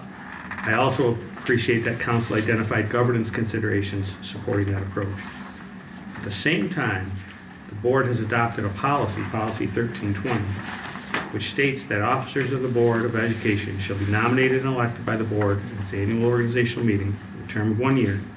They will take their oath of offices at this meeting along with newly elected members. That policy reflects the board's established procedure and has guided our practice for many years. Having not seen the correspondence, it has made it difficult to know whether Cameron, our attorney, considered our policy while reviewing the question. While there may not have been a legal impediment to administering the oaths earlier than tonight, our board's own policy established a different expectation. And when a board knowingly departs from its adopted policies without first amending or suspending those policies through appropriate board action, it creates unnecessary government risks. One of my jobs as superintendent is to help guide us in risk, in reducing risk. Policies are adopted to provide consistency, transparency, and predictability in how the board conducts its business. If policies are disregarded when they become inconvenient or are interpreted differently on an ad hoc basis, if they are changed because it eases someone's mind, it can undermine confidence in the board's governance processes and create uncertainty regarding which policies are expected to be followed and which are not. Beyond this specific issue, there's a broader principle at stake. Our board appropriately expects district employees and administrators to follow board policy. It's equally important that the board demonstrate the same commitment to adhering to its own policies. Doing so reinforces public confidence, supports consistent decision-making, and models the governance standards we expect throughout the organization. This situation also illustrates the distinction between what is legally permissible and what is consistent with board policy. I've asked, what is the why? There are occasions when the law affords discretion while board policy establishes a more specific local procedure. In those instances, the board has the authority to amend its policy if it wishes to adopt a different practice. Until such changes are made through the established policy process, however, I believe we should strive to follow the policies currently in effect. This very question about when to administer their oaths is a wonderful example of a question to put forward to the policy committee. This would have been a wonderful example for that. Let them wrestle with the question, develop a recommendation, and share it with the board. Then let the whole board weigh in, all 7 members. My purpose in raising the issue is not to revisit the decision that has already been made, and nor the practice that already shifted, or to question legal advice. Rather, it's to encourage us as a governance team to reaffirm our collective commitment to following the policies that we've adopted, or when appropriate, to formally revise them before adopting a different course of action. That approach strengthens the integrity of our governance system and demonstrates to our staff and community that the board holds itself to the same standards of accountability and transparency that it expects of others. I look forward to this being a matter of reflection. I hope it becomes a topic on our board retreat, Donald, if you can put that in your notes. I believe that our board, through transparent, thoughtful decision-making this year, 26-27, and adherence to policy specifically, can and will be better. And as Donald and I share the belief, this is our team. This is who we have in the room. So it's important for us to be mindful of that. So I appreciate your attention to that. A couple of other items on here. Before we go on, since I'm kind of the target of this, I wanted to point out that policy 1320 states that officers of the Board of Education shall be nominated and elected by the board at its annual organizational meeting for a term of 1 year. They will take their oath as officers at this meeting along with newly elected members. In the first sentence, they use shall. Shall is used for a requirement. In the second sentence, it says will. Will is just an intention. It doesn't carry the same legal weight. And so, because there was, question of the interpretation, that's why we submitted to the lawyer to get a professional opinion.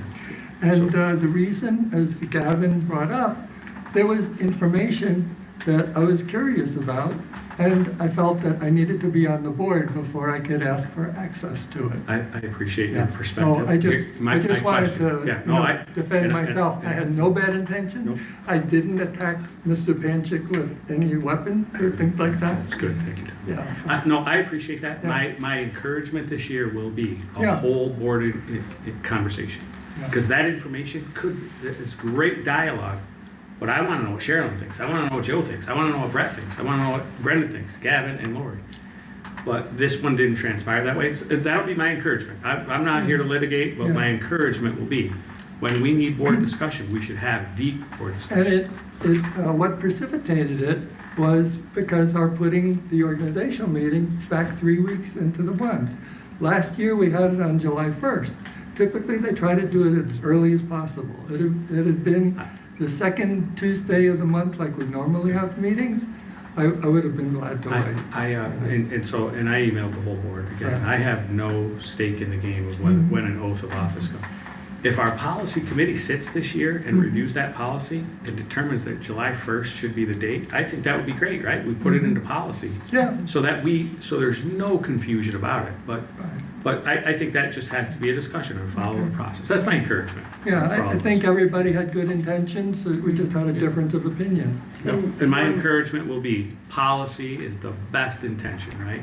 No interpretation of it, let's just follow what we do and follow our practice. So this is a long-standing practice. So I'll be there. One educational aspect from that is, if you are not a member of the board, you can't sign up for any of the NISA webinars or meetings. So the earlier you're on the board, the more education you can receive for free from NISBA. I said NISA before, but I meant NISBA. Yeah, I think some of the correspondence from Alicia was when you become elected, you're a board member on July 1st. They think you should be, you take your oath of office. These are wonderful questions. Yeah, The policy committee should wrestle with them. But if or you the don't take your oath of office by the Monday after the 20th, you're not on the board. And we've seen that because of, we had two people who didn't take the oath. For this reason, because it feels like an urgent, this year it felt like an urgent request. Yeah. I'm recommending for our policy committee, this is the first policy they should look at, right? First one. But I wish that would have happened. Yeah. Yeah. Can they also look at policy 2320, which says that any conference you go to, I don't want to keep you going report in about? policies. Because that's a policy we just ignored for years. Sure. I appreciate that, Bob, and I'm really hoping that we can all work together. We all have the best interests of this district, of these children, of these students, and our staff and our administrators at heart, and we all have good intentions. And I'm hoping that we can do the best for our community as a whole moving forward, and we can see that graduation rate even get a little bit higher, maybe even next year moving forward. So, Good celebration. thank you. Yes. Just as a note, so there has been some dialogue in the district. As you know, our high school gymnasium is getting it's getting an update all around, but a new floor, which was desperately needed. If you've walked on that, if you had walked on that recently, it creaks and groans worse than my knees and ankles. And the cement underneath, all the underlayment needed to be replaced. So we're working that through. There's been a movement to have that court named after a retired staff member. And all of that movement has been very positive. We don't have a board policy, we just have had a practice around this. And we've done that in the past, so I just wanted to bring that to you. I won't mention the name, but I will in executive session, just because I do think the privacy of that until that name will be announced. Didn't we bring that, wasn't there another room naming thing a couple years ago? Angela Manish Music Room at Smith. Yeah, and I thought we developed a practice at that time. Just a practice, and this was it. We had a board discussion, and then we once it was sort of good to go, we moved it forward. So, but a practice is a practice. Yeah, so that's why I'm sharing that, and I'll Okay. share you the name, and then we'll go from there. Okay. As a note, we did have a FOIL request come in for a report from our attorneys, from our legal, around the investigation that occurred in the spring. So I'm waiting a little bit just to really have clarity on that guidance of whether to provide that report or not, whether that is a foilable thing. I know, Donald, you expressed that, you're open to having that go public, but I'm gonna seek legal counsel just to be sure, like where is this, what do we provide and what don't we? But that has become public. Has become public? The FOIL request. Oh, Right, not the report. I thought you meant. No, report. I will do that later. Two thank yous, well, one thank you, one reminder. One thank you to Melissa Simmons. So she's from Family Counseling Services. Julie and I met with Melissa sometime in the spring, and then Julie has continued that. I'm super appreciative. With some of our reductions, some of our summer program was reduced. Julie and Melissa were able to design an opportunity through Family Counseling Services for Rising Stars Camp for some of our students. So I'm just grateful for that and grateful for Melissa for her work. And then lastly, on Friday is the CPEF golf tournament. So the Cortland Public Education Foundation hosts an annual golf tournament, is their main fundraiser, and as you know, they then supply grants to teachers when they apply for grants for sometimes supplies for kids or classroom items, a variety of things. It's their main fundraiser. That happens on Friday. I think it happens Friday at noon. It's at Willowbrook Golf Course, a great partner of ours. If you want to play some golf, sign up for that. Go get a team and get up there. Or just drive up there, put a bid in on a basket. They have a bunch of baskets that they raffle off. What's the date? Friday, this Friday. Oh, this Friday. Yep. Or just donate to their cause. You can also go on the CPEF website and just donate to their cause. And I'm super appreciative for CPEF and all they do for our teachers. And then you're going to tell them about miniature I golf? don't think I'm going to do that. You're going to tell them about The Alumni miniature golf? Association has a full weekend happening and miniature golf tournament on Saturday. Is that at the one right at A&W? Yeah, it's at the A&W golf course. Yes. But you can also go on social media and find out about that and go play some mini golf if that's more your speed. All right, that's it for me. Thank you. When is our board golf outing? We might have to talk about that. Thank you, Yes. Bob. Appreciate that insight. And we have a few things to talk about. The NISBA annual convention, dates of the convention are Thursday, October 22nd through Saturday, October 24th in Buffalo, New York.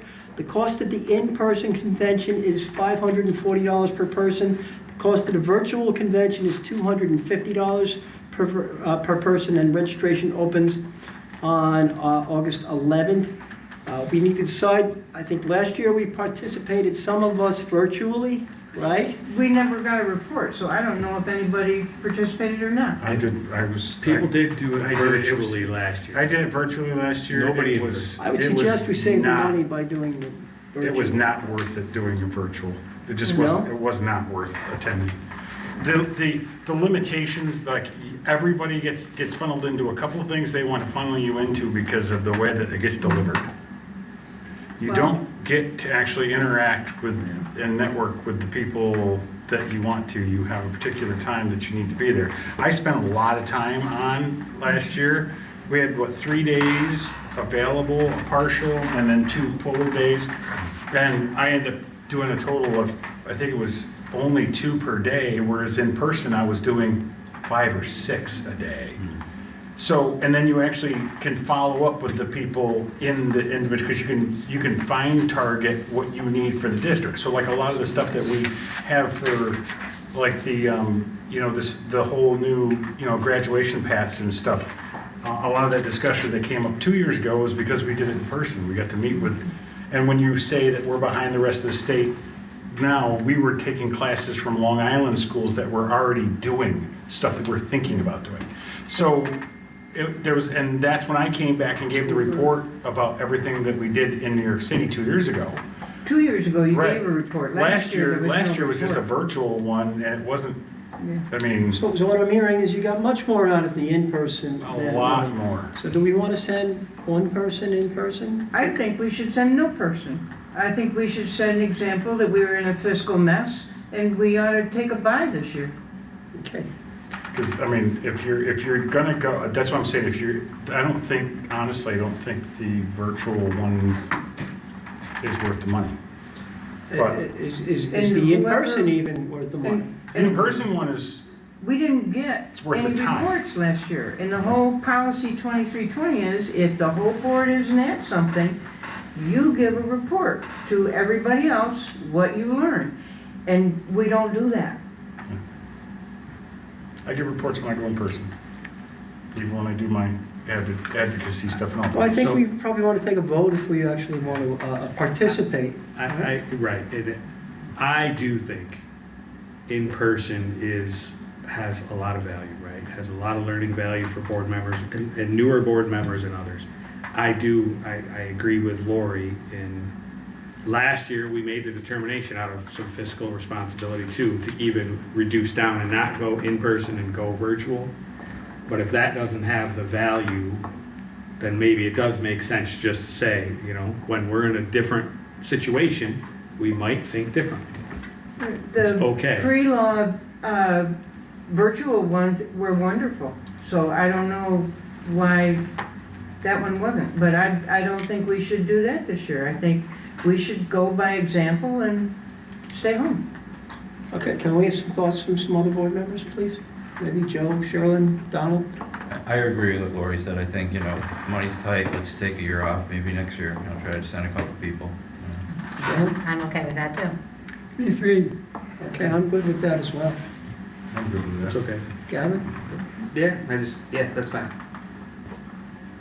Okay, so we're deciding not to do the NISBA annual convention. We still have access to a lot of NISBA We related should, and I think after material. it, we'll have some access to some slide decks and stuff. Didn't they share the virtual online that people could have looked at it later after the fact? But I You mean, can it's see not, some of the presentations. we don't need to see it in Yeah. October. Yeah. You could see it down the line That's right. if we were going to go virtual. So I think we've got a suggested date for the board retreat, right? Bob, you already put it in as August 10th? Well, so that thing, two things, because I think Donald had a real suggested date. I put in August 10th and 11th only, and I just put those in yellow on this sheet, just because they coincide with the community schools events that are happening. So if board members were interested in attending parts of a community school event, then we could just spill right out and then have a retreat. That was just my thinking pattern. It doesn't have to be that way. Maybe those days aren't convenient, or one or both of those days aren't convenient. But those are dates that, teams of Cortland people will be here at both of those events. It might be a good opportunity for board members to participate a little bit and listen and feel what that dialogue's all about. And then afterward, retreat.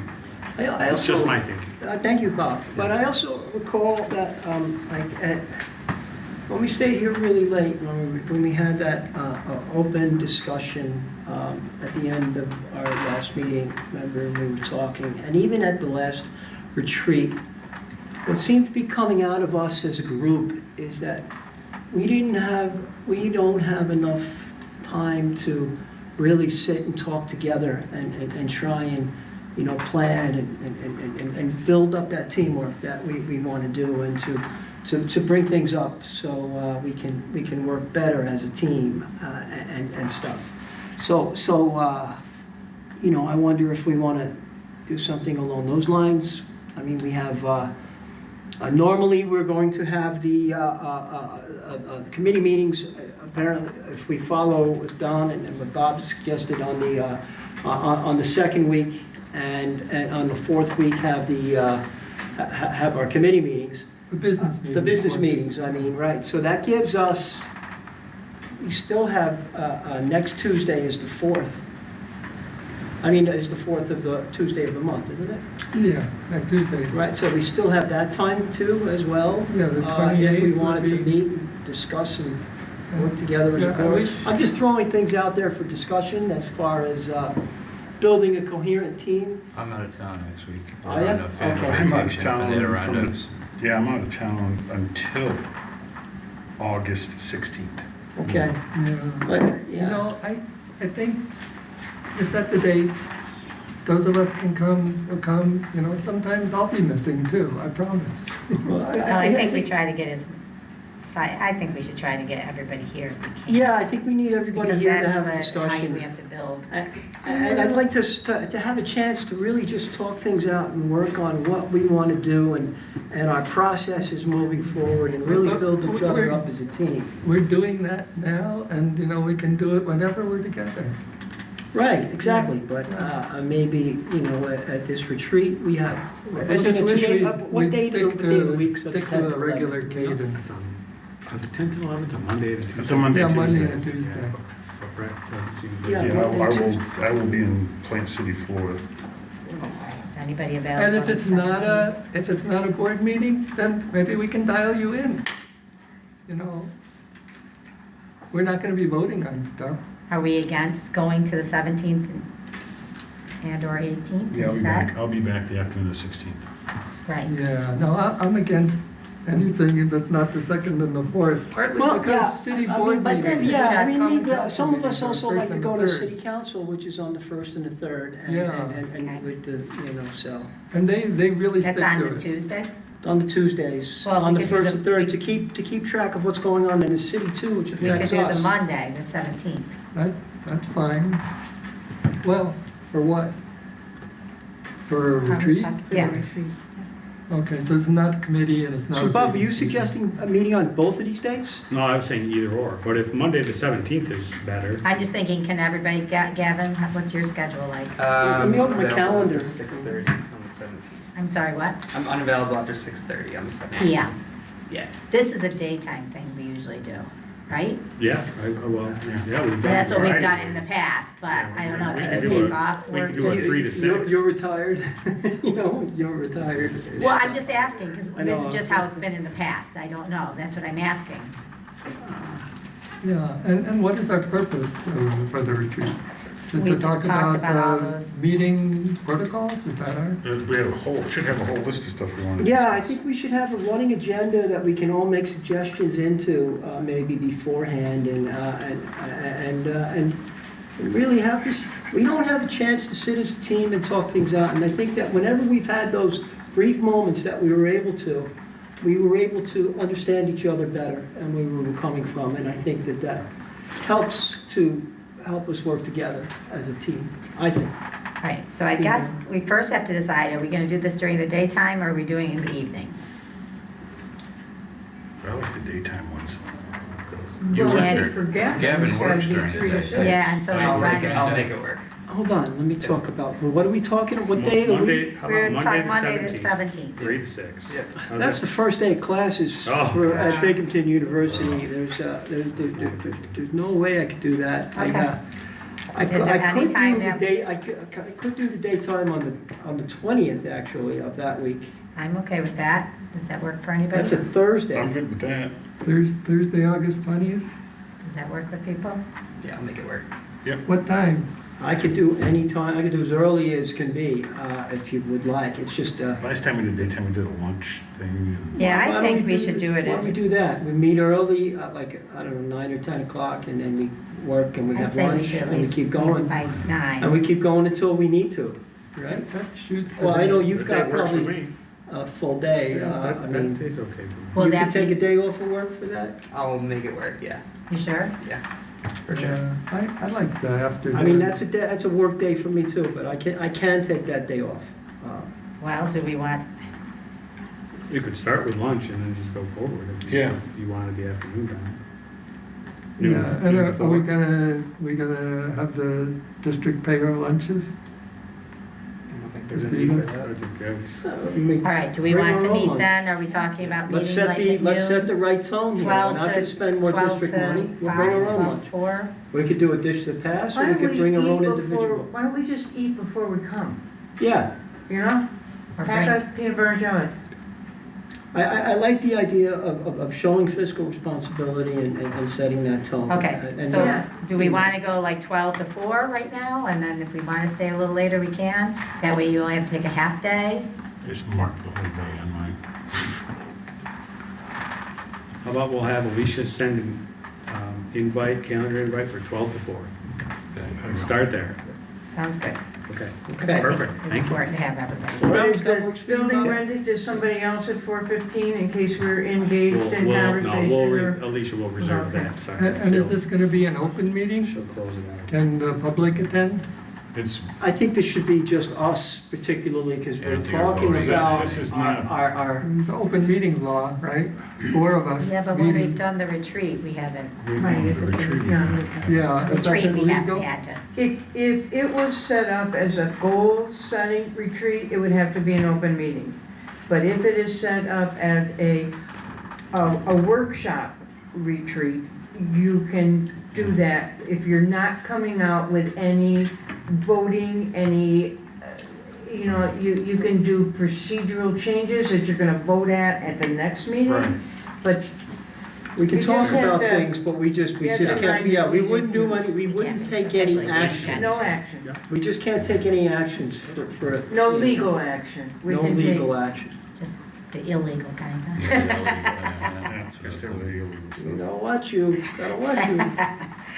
I'm getting All right, I'm punchy gonna now get that this, it's I'm getting knocking late. I'm knocking off my calendar from 12 to 4. So are you all done? Alicia, tomorrow will send us we'll send No, we are not done. Because And then we've got an agenda to make up for it? Who's gonna make up the agenda? Do we use Google Docs? Yes.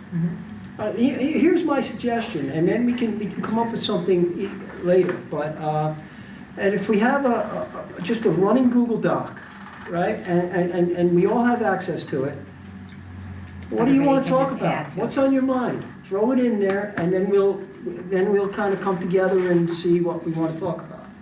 Okay. You know, if there's, I think discussion is good.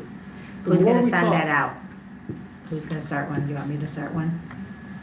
I do it. Will you start a Google Doc? Yeah. I'll start a Google Doc. We can do that for this, but open meeting law doesn't want us doing that on a regular basis because that is doing what you should be doing in front of the public on your computer. This is about putting I'm just together our saying. agenda for this specific meeting, Yeah, Laura. this specific meeting, okay, but Yeah. we don't want to get into that as. Oh, no, yeah. Right. No. This is a one-time thing to One? try and Well, get there's a out lot of everything, one-time things that aren't start legal, the but- year in a very positive Positive way, note. Yeah. hopefully, Yeah. right? Cortland City.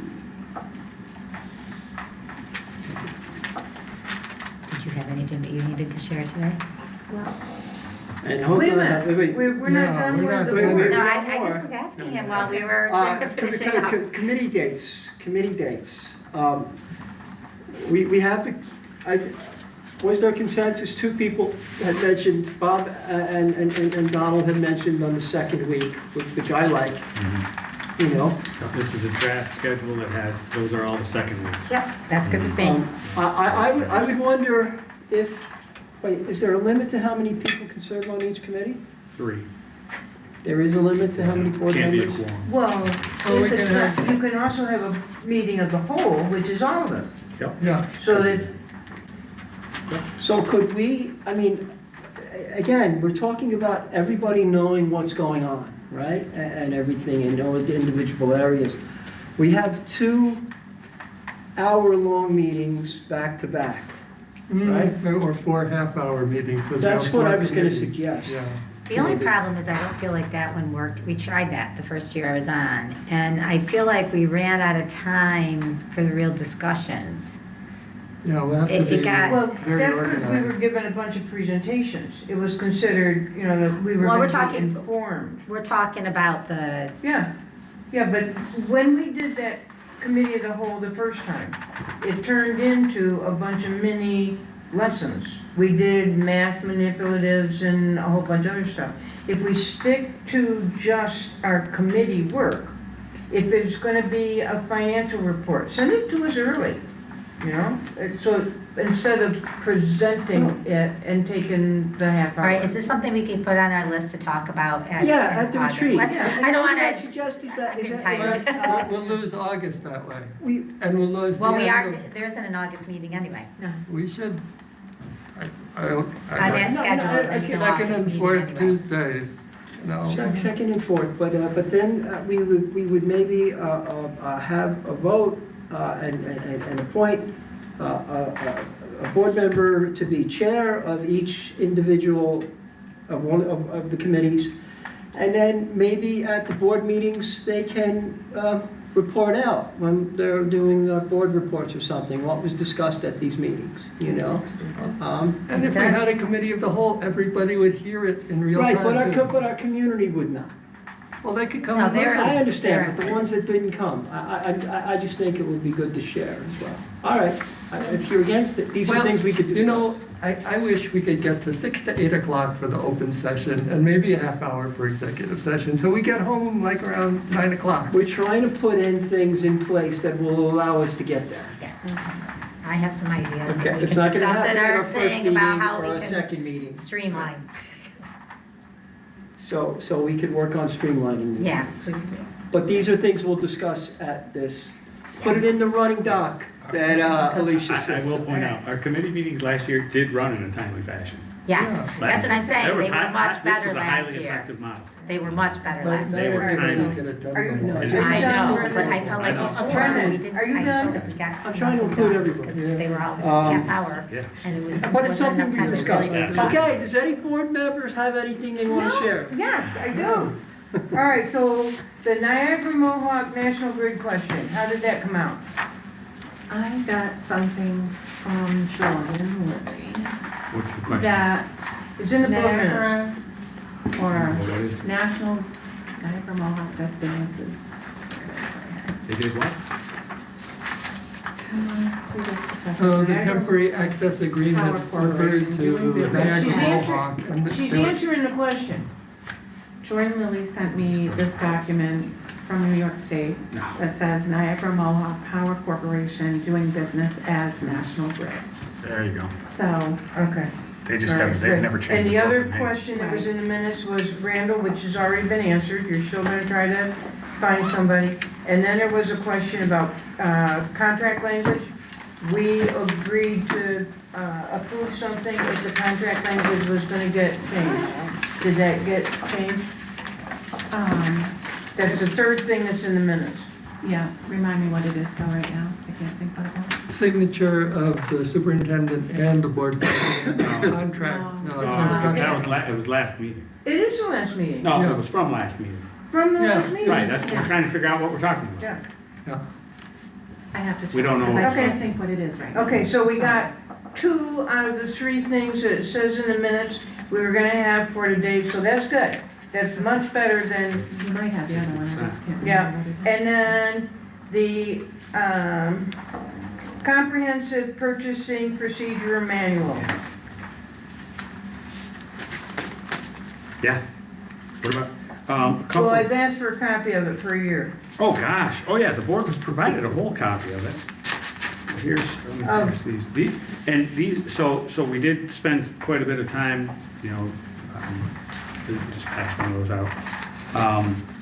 No, Re- we got research this and a year ago. Yeah, I those don't- were the I questions don't- you said didn't get answered, but those were the 15 The ones I answers. said I needed an answer to included the comprehensive purchasing procedure If anybody, manual. yeah, if you go on the October, last year's October meeting, it was approved by the board at that meeting. It was, but we Yeah. haven't, I can't read it. Why not? It's a board Because doc. nobody, it hasn't been provided to us. It was in the meeting, the doc was right in the meeting. The PDF is right in there. In the board No. docs? Yeah, Alicia, can you No. go up on the board and go to the board, go to board docs from October? Because I even asked for it last meeting and, You can show and it on was the board told I right would get it. Yeah, I don't think I can go out of the control into a regular meeting. You can't? But Oh, I okay. think Can somebody I on the go computer into go on the board computer? just My messed up computer's my dead. stuff. Yeah, see if I October can- 25? Yeah, October 25, it's in the meeting. We approved it. The board approved it. We You said approved it, but October? nobody Yeah, could the get PDF that. is right in there. Nobody could I read believe it. the PDF We was didn't- right. What are we looking for?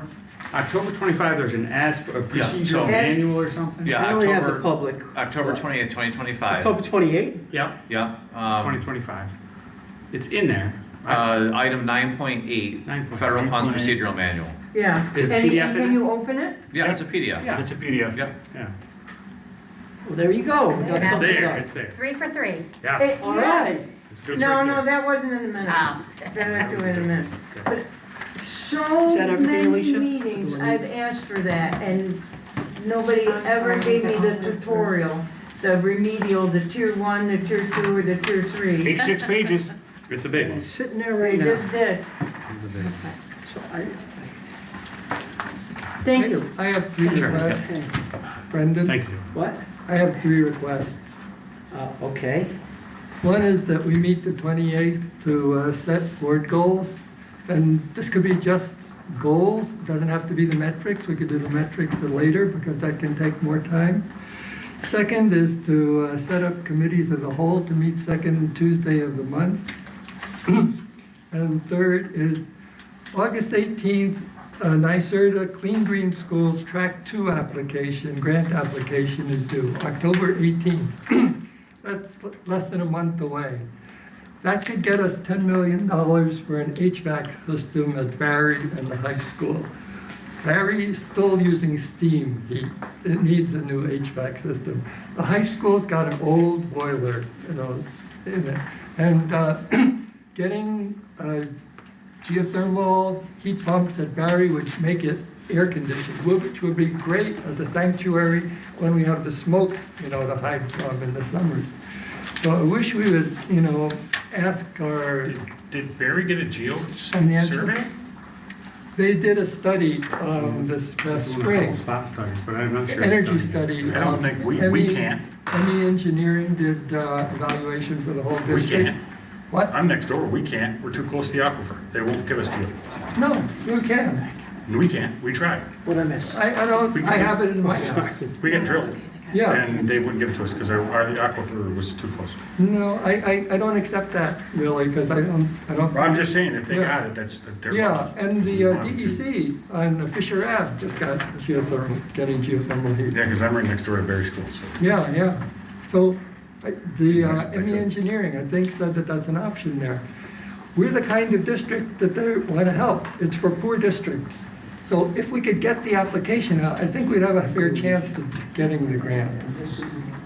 So those 3 things.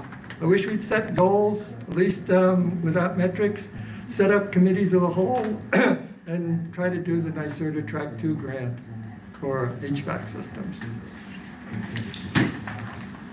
By August 18th, so less than a month away. Well, can we do some of that on the date we just did, August 20th? I wish we could have, by consensus, authorize the district to ask our architects and engineers to prepare the application.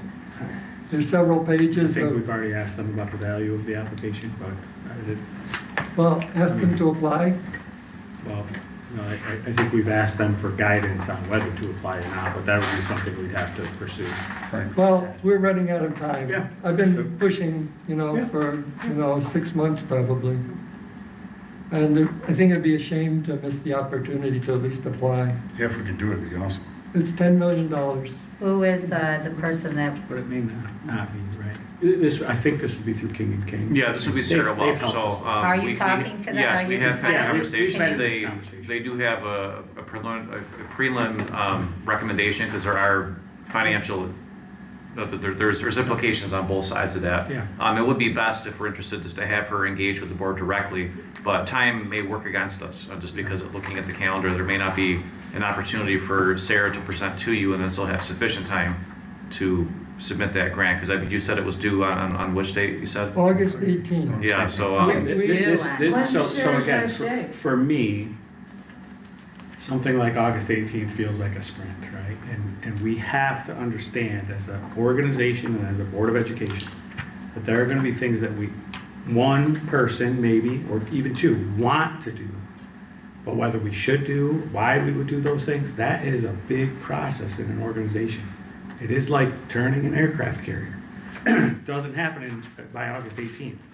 You have to work really hard to turn that, and for years, you have to know you're gonna wanna turn that thing. We've known it for years. Well, but And Sarah, that's why we got- respectfully, Sorry. We got the respectfully, I track say, 1 grant. you have, it is Yes, an interest yes, of yours, yes. and I Yes, support your yes, interest yes, too. yes, yes. But, you know, I sometimes have an interest that everybody wears a purple suit every day to work. Right, we have And it's different- just not, I'm over here on a, you know, with my own windmill wanting that. And it's okay if everybody else doesn't want that. It's just not, Yeah, it's not where it and heads. So it's okay for us to learn and continue to grow and learn, but some of those urgencies concern me and scare me. And that'll be my work. I've been asking for months, and we got the track 1 grant, and we got the study, we got about $1 million for that. And that was preparation for track 2. It's not just been months, it's been years I've been hoping for a track 2 grant. One shared question. Her last day before she retired. I saw her the other day Yeah. and. But if you ask her, Yeah. she can just tell us, oh, no, it's not gonna be possible. I'm heading out Well, of well, town. so Dylan and I will ask where they are in their process. All right, have we forgotten about Simon? I asked him and he said he didn't have anything. That's why I was asking. You guys told me I jumped the gun. Do you have something? I need to make something up. Who is a junior? Is a junior coming in this year? Yeah, Sire, There is. you're. Noah Wood. Who? Noah Wood. Oh, okay. They'll be here in the September meeting. You just That's fine, yeah. No reason, Yeah, no, good. no. What about All right. bullyism? Okay, I got one thing. Bullyism? Brett has Alumni weekend, this weekend coming up, they're gonna block off all of Main Street. They're gonna have a great time. A certain going to Berkeley student is your DJ for Saturday night. Oh, I wonder who. were you the DJ? Didn't the class of '86 just have a They did. one They as did a tour well of the- at the tour of St. high school. Charles? We are I the saw pictures on DJs. If you've ever done the midnight thing on New Year's Eve, we've done that for 5 years in a row. Oh. So, but we'll be down in the corner by the old Harold's, across from Harry Tony's. Gino will be spinning tunes. I will be just owning The equipment old and what watching. across from Harry Tony's? Right, Is that the new Bricks place? the new place with the new Hot chicken chicken. place, yeah, hot chicken place. Got it. Yeah, Gino's gonna be down in that corner blasting. Wait a minute, guys. Si, do you have a report? I don't. All right. It's his first Make sure time. You have the opportunity to talk. We are going to, at our He said next the meeting, bathrooms are fine right have your colleague, I think, No, hopefully, we'll be or the meeting after that, September, September. after school starts. Yeah, no, we'll be here. Yeah, I think In he'll be August. here in August. Okay, Yeah. terrific. Looking And forward did to you hear that? You said the bathrooms are fine right now.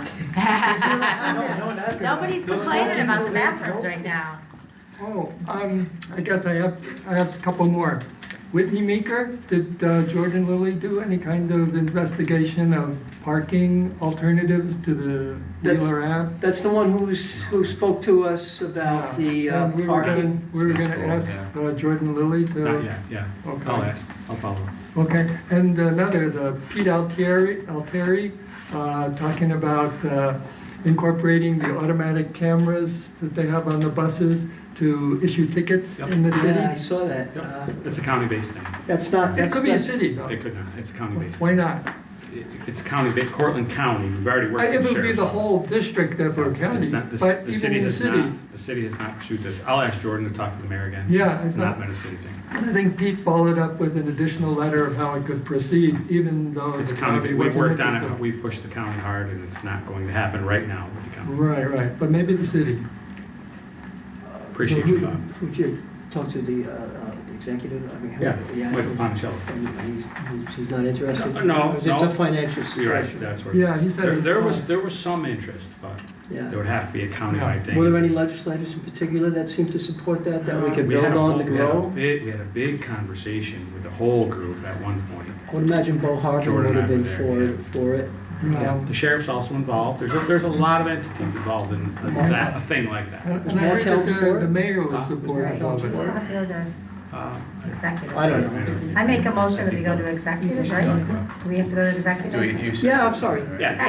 I'm trying to move this All along. right. We've been trying to get these things done quickly, but we're only holding up Julie. I think I might have to be the time. No action after the. Okay, so, in accordance with Public Officer Law, Section 96, Subdivision 1, I would like to call for an executive session to discuss, I don't know, Legal, these are legal. stuff, legal issues. Motion.